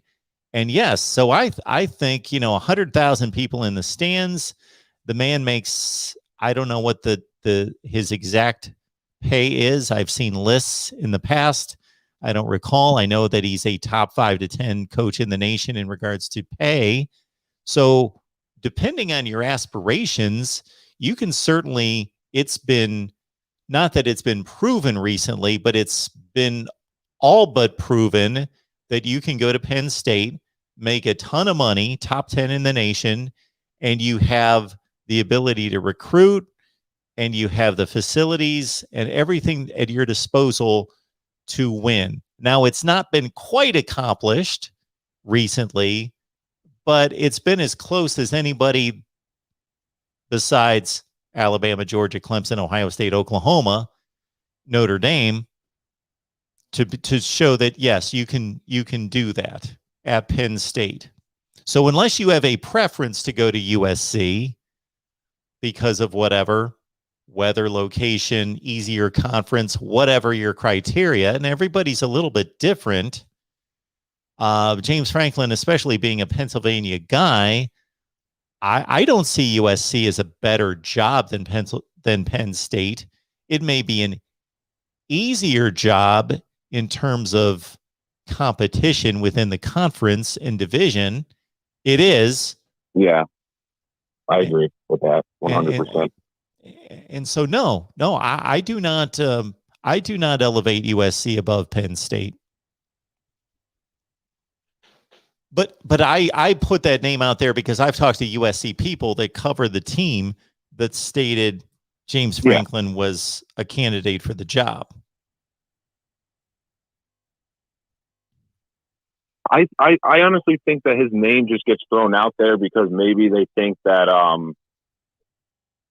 don't know. It's like a hard thing to like grasp that they would want that even Franklin would think about it, but I don't blame him for wanting more money because it's, supply and demand. He's wanted. I mean, when you look at what he's done with the sanctions and what he's put us in position now, like I said, we're pretty much on the cusp of breaking that plane to get into the elites.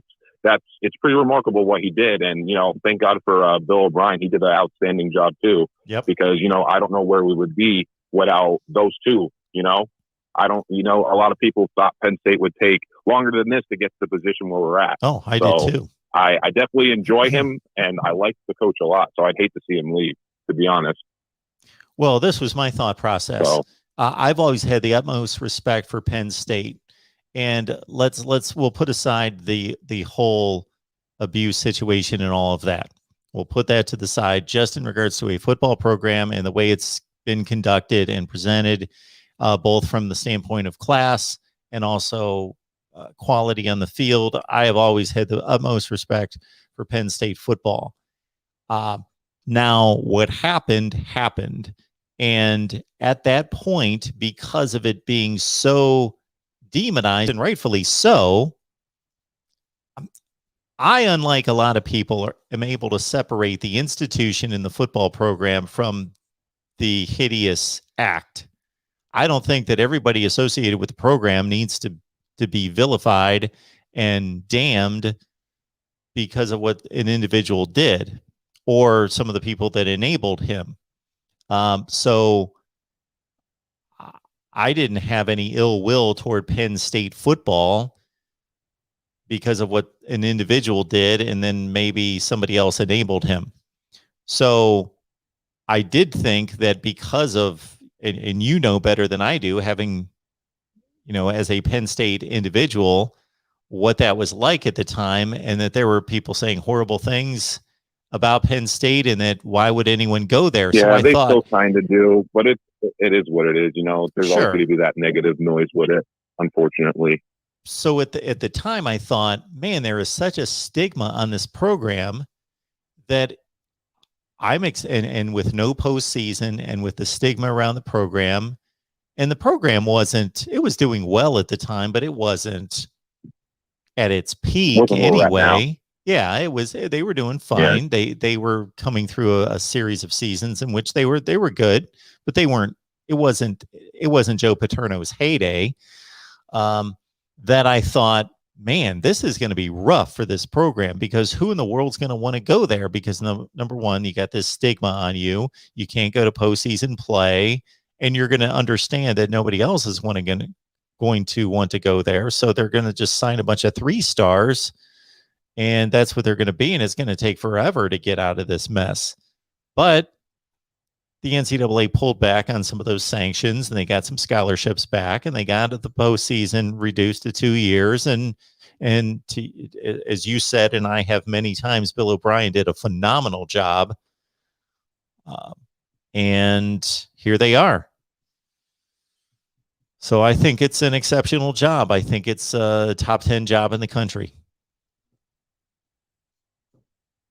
All right, that answers that question. I have one more, and then I'm gonna go. So this might upset a lot of SEC fans. I understand the whole greatness and the mighty SEC, and I can hear it in my head. People chant SEC like I'm at the SEC championship game or a playoff game, and they're chanting it. So I was on another channel. I'm not going to say it. I'll just say like a different name. I don't know. I don't want you to get in trouble for like whatever.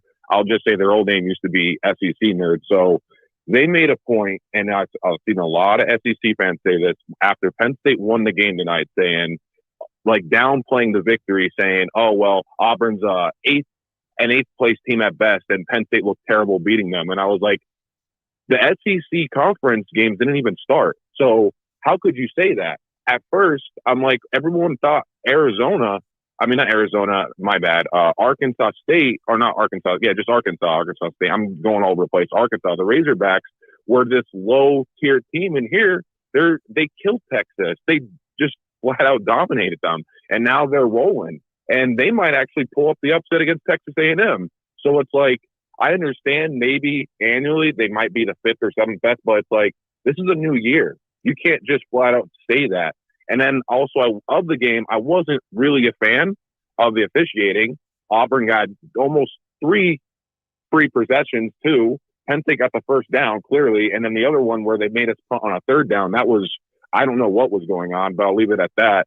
And then I honestly thought this was the best offensive performance I've seen in years, especially in Clifford's best career game. I think he was 28 of 32. He played phenomenal. And if he can play like that the rest of the year, and this offense can play like that, I think we might be able to make a playoff run. But he has to play like that at least most of the games. You know what I mean? And the defense, I thought, played really well. I will hand it off. That running back is legit. Tank Bigsby, I think he's great. So I just want your thoughts on where you think this win is, and what do you think about Penn State? And I really appreciate your channel, because you're one of the few that actually respect Penn State. When people think of the Big Ten, they just think Ohio State, and it's like the rest of the conference just sucks. So that's where I'll leave this at with this question. Yeah, so there's a lot of good stuff there to unpack. I did think that this was going to be an exceptional game, and it turned out to be as such. I picked Penn State to win the game, but I picked Auburn with the 5.5 points. And even though I was wrong there, it was a 1-possession game. So it certainly was in context within a 5.5 point spread, if you follow me there. So the game didn't surprise me in any such way. I thought it was the most intensely played, hard-hitting game of the day. And I watched football starting at noon. And I thought it was the most intense game and the most hard-hitting game of the day. I think Penn State's defense is exceptional. I think they have athletes all over the place. I think they know their assignments. They hit hard. They run to the ball. They're good on all 3 levels. They don't have a unit out of the 3 that lets down the other 2. I think their defense is a top 5 to 10 unit in the country. I've never been huge on Sean Clifford, but he showed me a little bit more. I would like to see him play better against the better teams. I've never seen him play like that. It was awesome. Yes. He just seemed to have more confidence. He just seemed to be more sure of himself, seemed to know better when to run and when not to run. And, his splits have not been the best. Good teams versus bad teams. And every quarterback's splits are better against the bad teams, but his are pretty egregious. And so hopefully that continues for him. And I think their wide receiver combination of Washington and Dodson's phenomenal. Obviously, Dodson's the number 1 guy. I think they're one of the 10 best teams in the nation. Now, in terms of, I will defend the SEC fans on 2 points. One would be, I would love to be able to have a debate on here about the best conference and go through a bunch of metrics and sorts of things. And I did post a video ranking the conferences last week, but I would love that to be a true debate, but it just isn't right now. Until something changes, the SEC does win more important games against better opponents than anybody in the country. And I don't even think there's an argument about the second best conference. I don't think there's anyone close to the Big Ten out of the other three. So the SEC and SEC fans can brag about that because it's decided and it's been this way for quite a long time. Now, the one thing I will say is that you're right. We don't know what Auburn's going to do in the SEC. But I do think that most people that follow college football or any sport, but specifically college football, would go into a particular season and have a thought about a particular team. Like if you went into the Big Ten season and most people would say, well, Ohio State's the best, but then these are the teams that are going to challenge Wisconsin, Penn State, Iowa.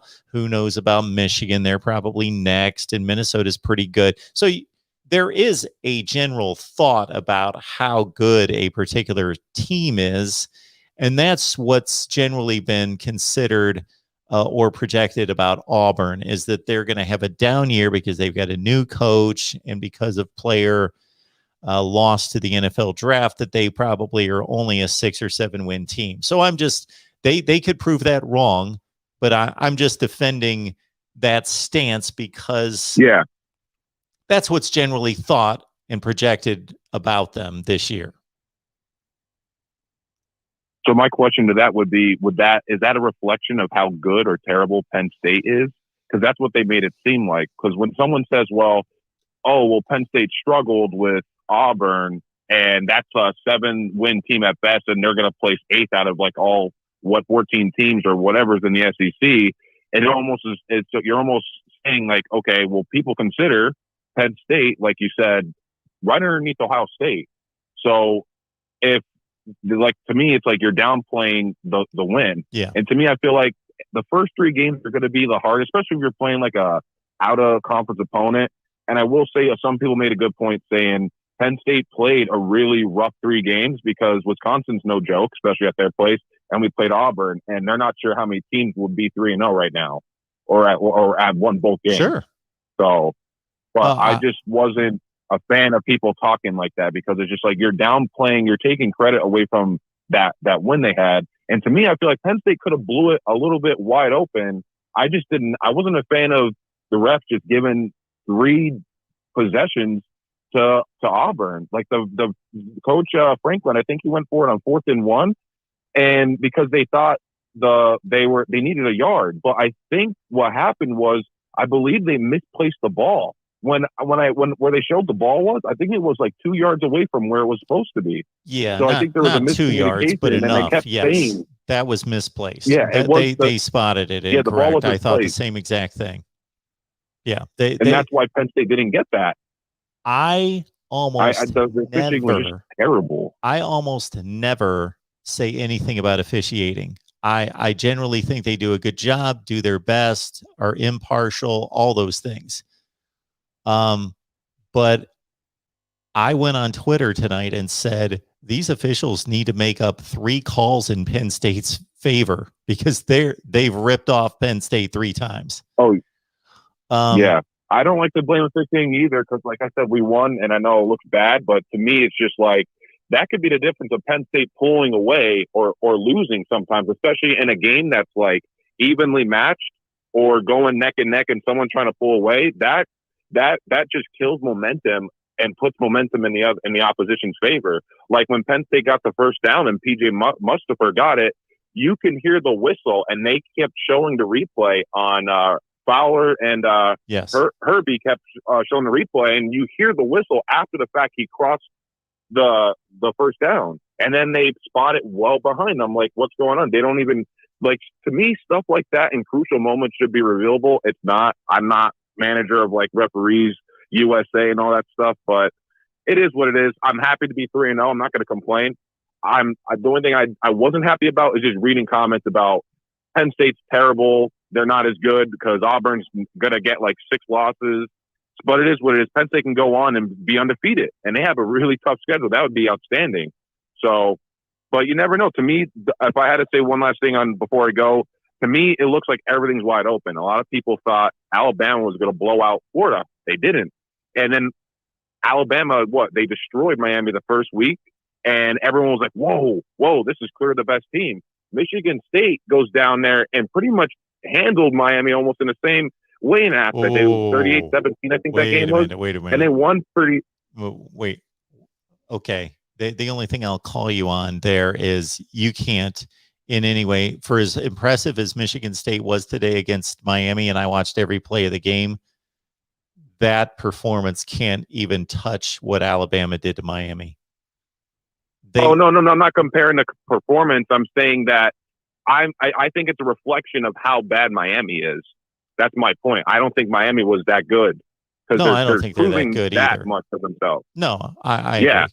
So, yeah, I don't think that they dominated in the same way as Alabama. That wasn't the point I was making. My point is, it's like Miami's not that good, is what I'm trying to get at. It's like, okay, Alabama just completely, it wasn't even a contest, and then Michigan State goes down there and they handle them pretty well, 38-17. Like, there wasn't any doubt after a certain point. And like I said, and Miami couldn't really get anything going too much. So to me, it's more of a reflection on Miami more than anything. And to me, it's like, I feel like Alabama definitely is the best. I would put Georgia up there. I don't hate the SEC. I understand it's amazing. My brother was an LSU fan, but I honestly think the rest could be wide open. UGA might not be there because the SEC is looking like it's going to be a bloodbath too. The Big Ten's looking like it's going to be a bloodbath. I feel like we got a lot of good college football going for the rest of the year. Oh yeah, that's exciting. That's all I have to say. Absolutely. It really is exciting this year. Well, thanks for the call. Hey, thank you so much for letting me on. Yeah, have a good night. I appreciate it. Hey, you too. Bye-bye. All right, 2 more calls. Let's get them in here at the Voice of College Football. Who's on the line? Hey, Marcus, George. I'm upset on so many levels. Okay. Fire. All right. We were robbed. There was no pass interference. Everybody saw it. Come on. Give me a break. We won that game. Pass interference. Yeah, I missed that. I think it was in the first quarter. Oh, in the first quarter. Yeah. Okay. Hey, Mark, you got like 10 million people in the chat, and they can't believe I got through. Well, every time I tell people that I'm only taking 2 more calls, they keep sliding up, and I don't want, like, there's you and there's 3 people behind you, and I didn't want to take that many calls. It's 2:30 in the morning. And I was going to watch a little football game against Alabama, but I didn't see that much of it. So I've got it on DVR. I'd like to watch it. There's nothing to watch. We lost by 1 point or something. Makes me mad. Ammonia Wilder said, please talk about anything but Florida. So I want to say congratulations, Alabama. You all saw that you lost the game. You know, Aflac paid the referees to let you win, and we'll see you in the title game. You know, that's all I got for Alabama. Okay. DE wants me to go for 24 hours. We could do it on a night like tonight. If I can get $100 in super chat money per hour, I'll keep staying on. That's a good idea, man. I know there's that one guy that'll do it all by himself. What's his name? The guy that always does the 100. Yeah, I'm only going to make 60 of it anyway, and then I got to pay about 20 of that in taxes, so I'm down to 40. So maybe I should go for more like 200.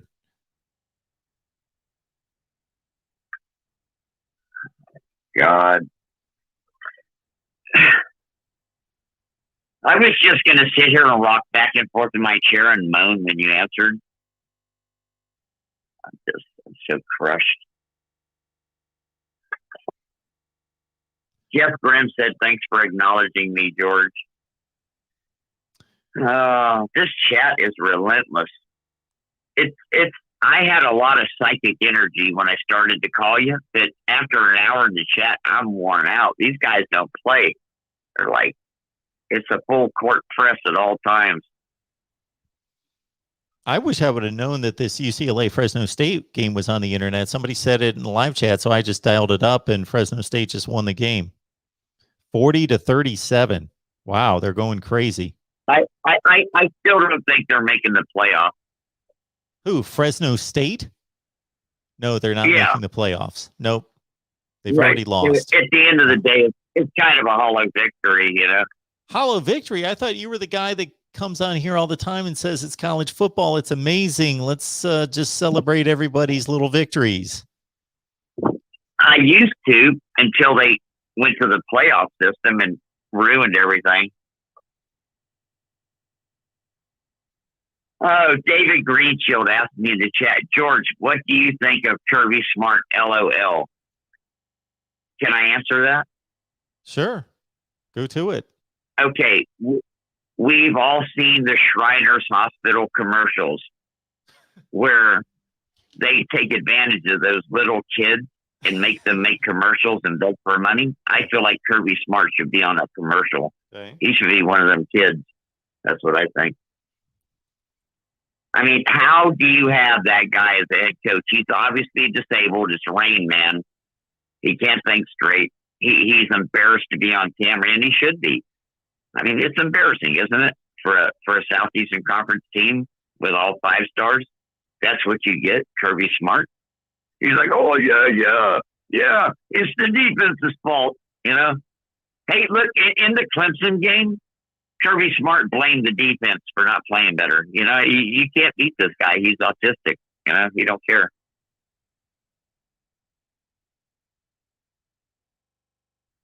You can tell I really don't like Georgia deep down inside, can't you? When are you I'm guys willing to playing, pull out all when the you guys stuff. playing Georgia? That should be a heck of a game. Yeah. We're upset now. You didn't want the angry Gators. Now you get the angry Gators, you know?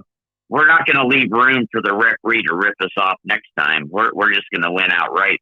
You know what? We might even play Anthony Richardson next time.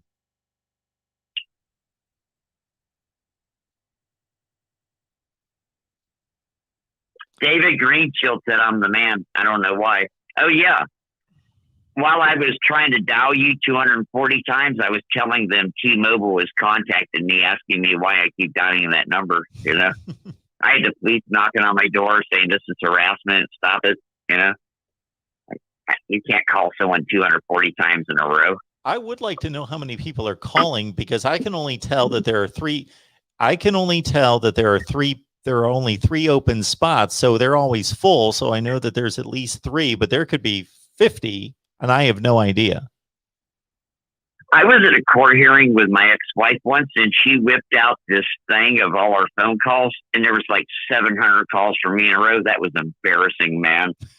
The judge was like, what do you have to say about that? I was like, my dog got a hold of my phone. Do I want to ask 700 calls to where? To my ex-wife when we were getting divorced. Well, what's wrong with that? You were calling your wife. Nothing. Okay. Oh, no. All it was he was saying Georgia's going to beat Florida, and I was like, fuck you. You know, we ended up getting divorced. Okay. Okay. Well, what else you got, George? I just didn't want you to think. I didn't want you to think it was anything serious. I don't know. I'm a little tight in my neck and shoulder area right now. I don't know. I'm uncomfortable. I'm surprised that I'm not. I've been sitting here for 3 hours. So where are we? Yeah, we're sitting. Oh my goodness, we're at 3 hours and 20 minutes. I'm going to take these last 2 calls, George. All right. I love you. I'm sorry I forgot what I called for. All right, George. Have a good one. Call back. Yeah. Not tonight, though. All right, later. Not tonight. All right. DE says he called, but he couldn't get through. I'm sorry about that. See, the more you guys help us build the channel, the tougher it is to call in. So we'll just do more call-in shows. All right. Welcome to the Voice of College Football. Who's on the line? Hello, it's me, Roberto. Roberto, what's going on? Well, I actually went to the Ohio State game. It was like very hot, and there was a massive drop in attendance. It was at 75,000. 75,000? If I look that up, is that going to be official? I kind of doubt that. It was, yeah. They said it in the jumbotron, the attendance. And I got those tickets at $30 for a student section in Ticketmaster. I don't know what's going on. All right, what you got, Roberto? Oh, Henderson was running like a beast. That's a start.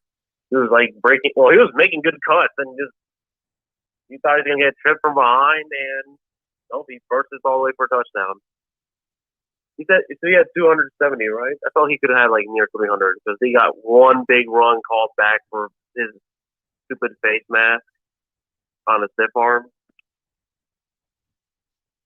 Well, I don't think that didn't negate the run. They just I just marched off the penalty yardage after the run. Okay, so it doesn't negate the run. It didn't count. Oh, then minus 15 yards of that. So that would be 290, 280. That doesn't mark. They don't take away rushing yardage for penalties. They don't deduct that off of his rushing yardage. It's a penalty.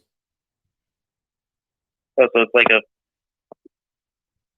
so that run like technically didn't count, just 15 yards from what the end of the run. It just that doesn't the run in general doesn't count, so it's that. Okay. I think we're talking about the same play. If he ran for 32 yards and then he had a face mask penalty at the end of the run, they mark it off from the point at which he did the face mask and take off 15 yards. But that's not taken off of his rushing yardage. Okay.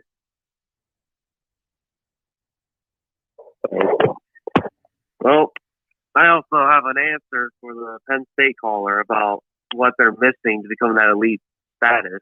Okay. And that is offensive line play. Yep. Okay. That's it. That's fair. It.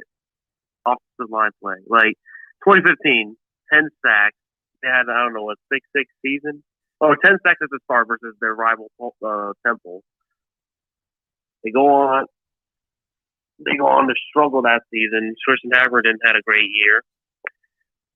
True freshman and future superstar Saquon Barkley had 200 yards or almost 200 yards against Ohio State at the Horseshoe in 15 against a very loaded NFL talented team. Then after Hackenberg's injury, Trace McSorley comes in and almost, gets a win against Georgia team in 15. The next season, you know what happens. 16, they go on to go to the Big Ten championship, win it. Although I don't know what happened in the Michigan game, they got bolted 49-10. Is that because of the lack of offensive line play that they were living in their backfield or something? I don't know, but I just think the issue with Penn State is the offensive line. Like, how many times they had an effective run game every time they play against Ohio State against the elite D line? They don't get only 2018 is the exception with McSorley going for 180. Yes. Like I don't know if they just don't have the physicality to make big holes to get some huge runs for Barkley, except one after a turnover in 17. But other than that, he's been stuffed. What else? Oh, the 2018, the 180, but the 4th and 5 call. Man, that's a lot of pain in Penn State fans' memories of 4th and 5. 2020, not much success on the offense for them, and we turned the ball over like crazy, and they're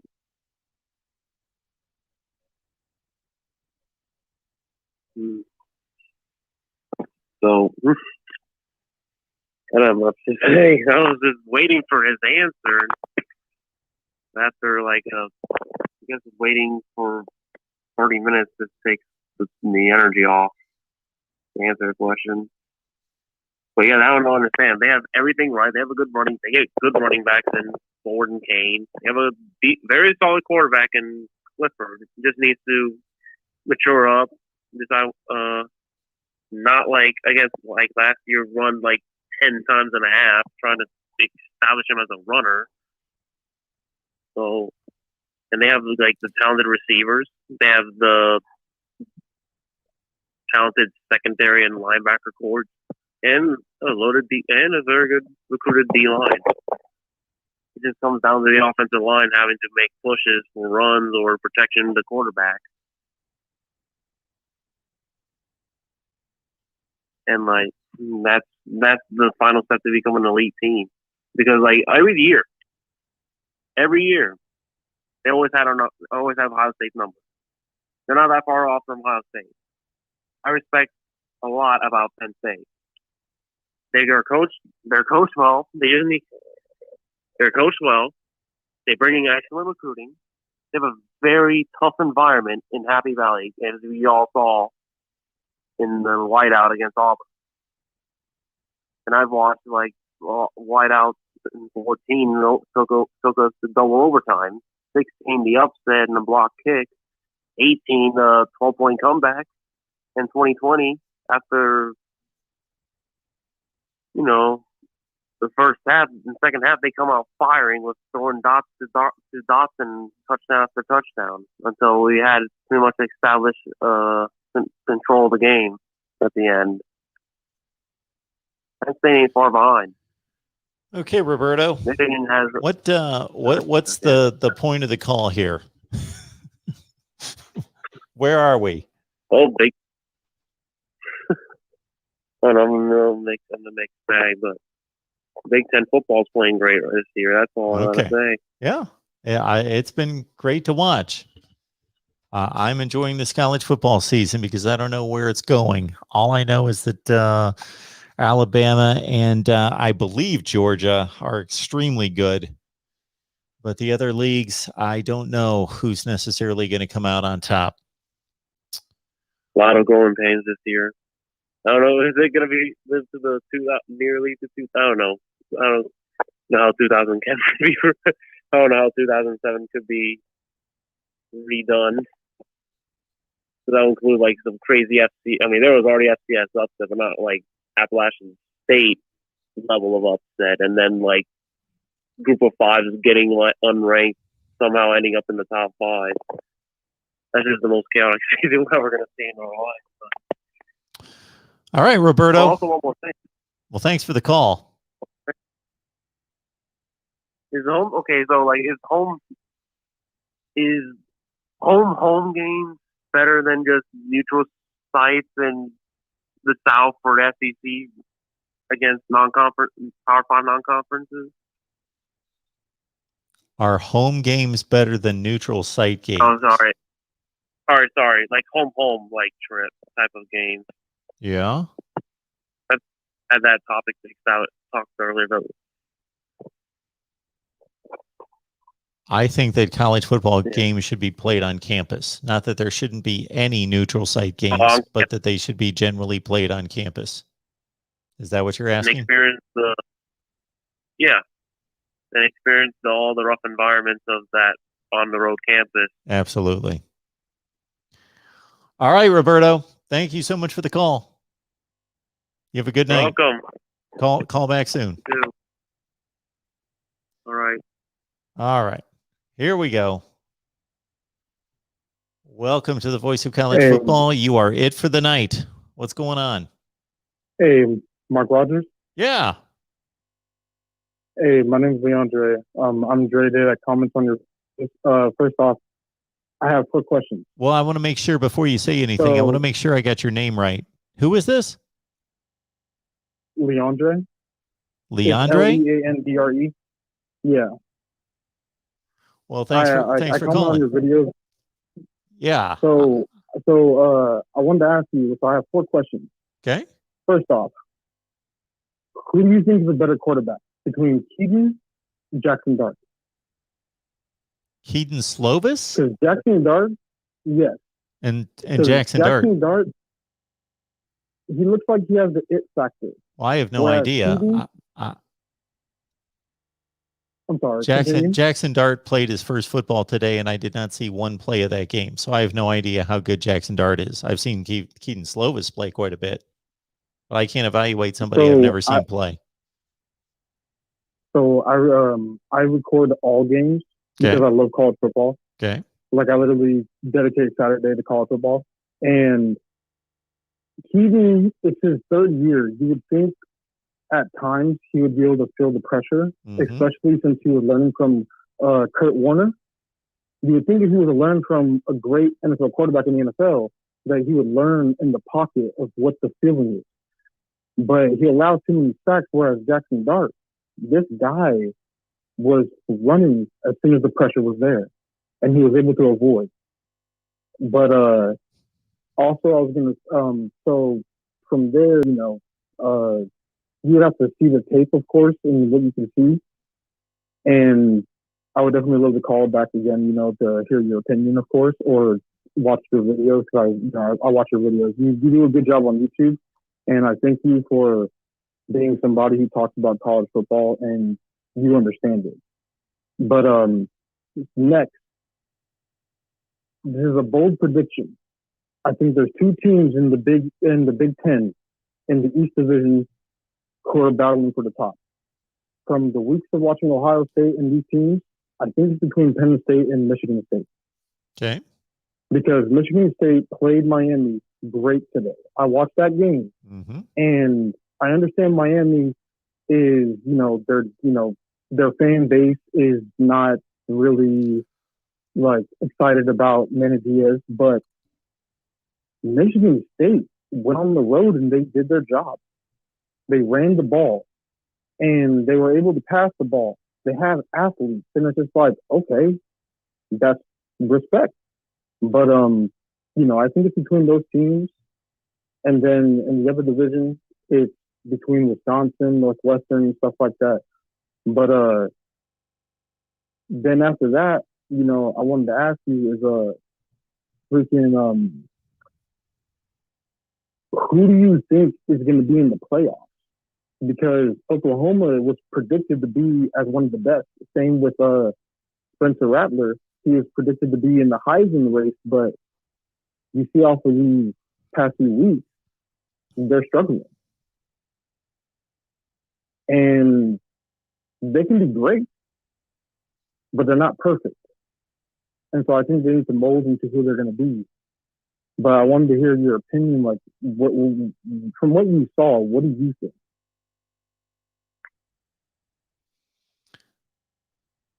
So what 4 teams do I expect to be in the playoff? Yeah. As of right now, it's not going to be, I kind of think it's going to be similar to the 2007 season, the way how the season started off. I clearly think Alabama's the best, but Alabama almost lost today. But I think they're still the best team in the nation, by far, because they have the best coach. Well, at the start of this entire season, my preseason prediction was Alabama was going to defeat Georgia in the national championship game. So I'll stay with that. My other 2 playoff teams aren't looking so good right now, Ohio State and Notre Dame. And I didn't even have much confidence in Notre Dame, but I won't go through the whole explanation of why I came down to Notre Dame. Anyway, the way I laid out the season, I basically projected that Alabama, Clemson, Ohio State, Georgia, and Oklahoma would be the best teams during the season, that they would all either go undefeated or only lose 1 game. I had Georgia and Alabama undefeated during the regular season. I had Clemson, Ohio State, and Oklahoma all with 1 loss. Ohio State obviously looks very vulnerable. Penn State looks like the best team in the Big Ten right this second, but I think between Penn State, Ohio State, Michigan State, Wisconsin, and Iowa, between those 6 teams, it's hard to separate them right now in different ways. Like Ohio State's not playing as well as some of those teams, but they're obviously more talented. And then you've got Oregon, who's looks like decidedly the best team in the Pac-12. So just to make a projection right now, I would say Alabama, Georgia, Oregon, and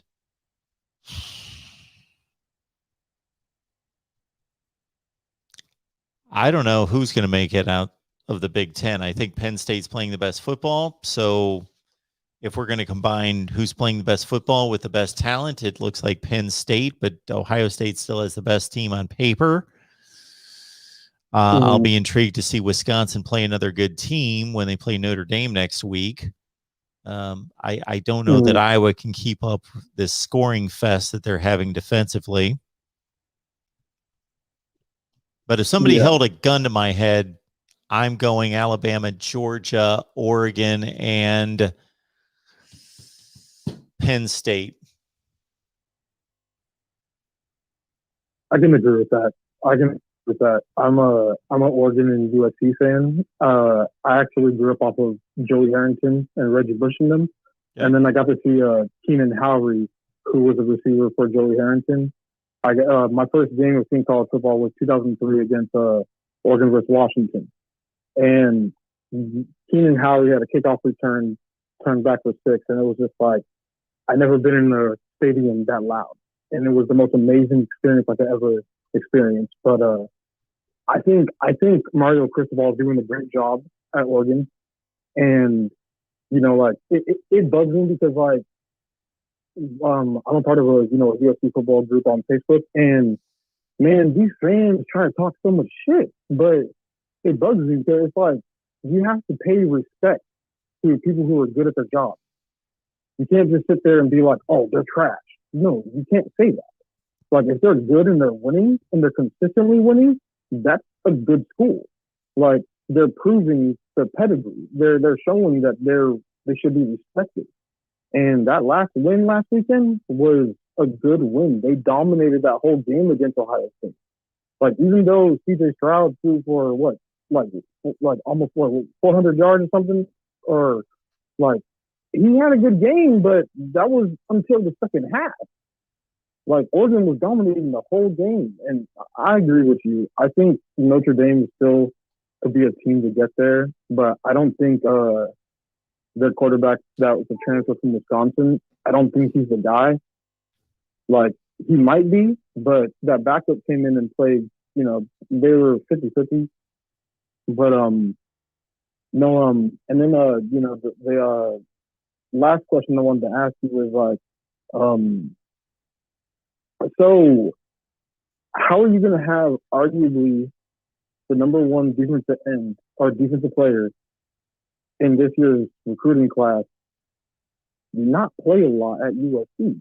Like, he was playing in the second half, but I mean, it made no sense that they didn't play him really the whole first quarter against Washington State, and it didn't make any sense. It was like, that's Washington State. He should get out on the field more. But Todd Orlando didn't play him that much, but second quarter, they played him the whole game and all that, and they played fine. But, Mark, I wanted to tell you, I appreciate you and your channel, and I thank you for, you're the voice of college football. I appreciate you, and I would definitely love to call back in sometime and just have a chat with you and, talk about football, man.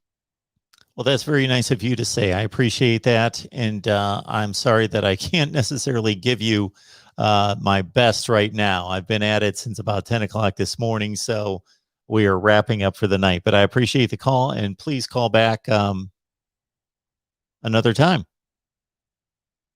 Hey, man. Hey, I hope you have a good night, man. You too. And keep killing it, brother. I will. We'll keep after it. Thank you so much for the encouragement. I appreciate that. Hey, no problem. Have a good night. All right. I think we've hit, as they say on the NFL Network during the Red Zone, we've hit the bewitching hour.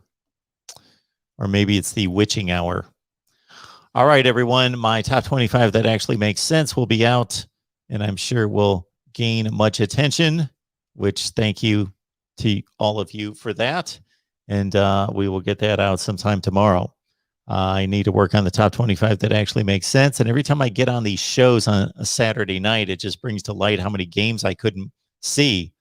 Even though I'm sitting here watching college football since noon, there's just so many great games. I can't watch them all. I didn't see any of USC and Washington State, although that was a blowout.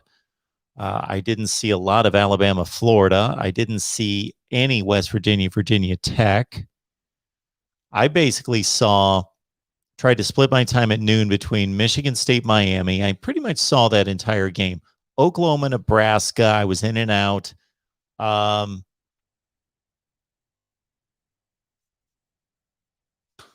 Cincinnati and Indiana. That was a good game. I saw most of that. But I was back and forth between Ohio State, Tulsa. I saw just about all of that, but I couldn't see Alabama, Florida, much of that. There was another really good 3:30. There was Purdue and Notre Dame. I caught some of that. Man, just try to see everything possible, and it's tough. And then during the week, I like to catch up and try to rewatch games. But you guys could see my schedule in trying to do live streams and call-in shows and records and trying to build this as a business. I don't get to rewatch these games, unfortunately. But anyway, I'll stop complaining to all of you and let you get to bed. We'll be back with the top 25 that actually makes sense. Maybe we'll be live tomorrow. We'll definitely be live on Monday right here at the Voice of College Football. Thank you so much for everything that you do. Christ the Savior 888. Thank you so much for these last two super chats that came in that I posted. So thank you so much for your support and everybody else. Until next time, enjoy the football. Be good. Be blessed. We'll see you soon.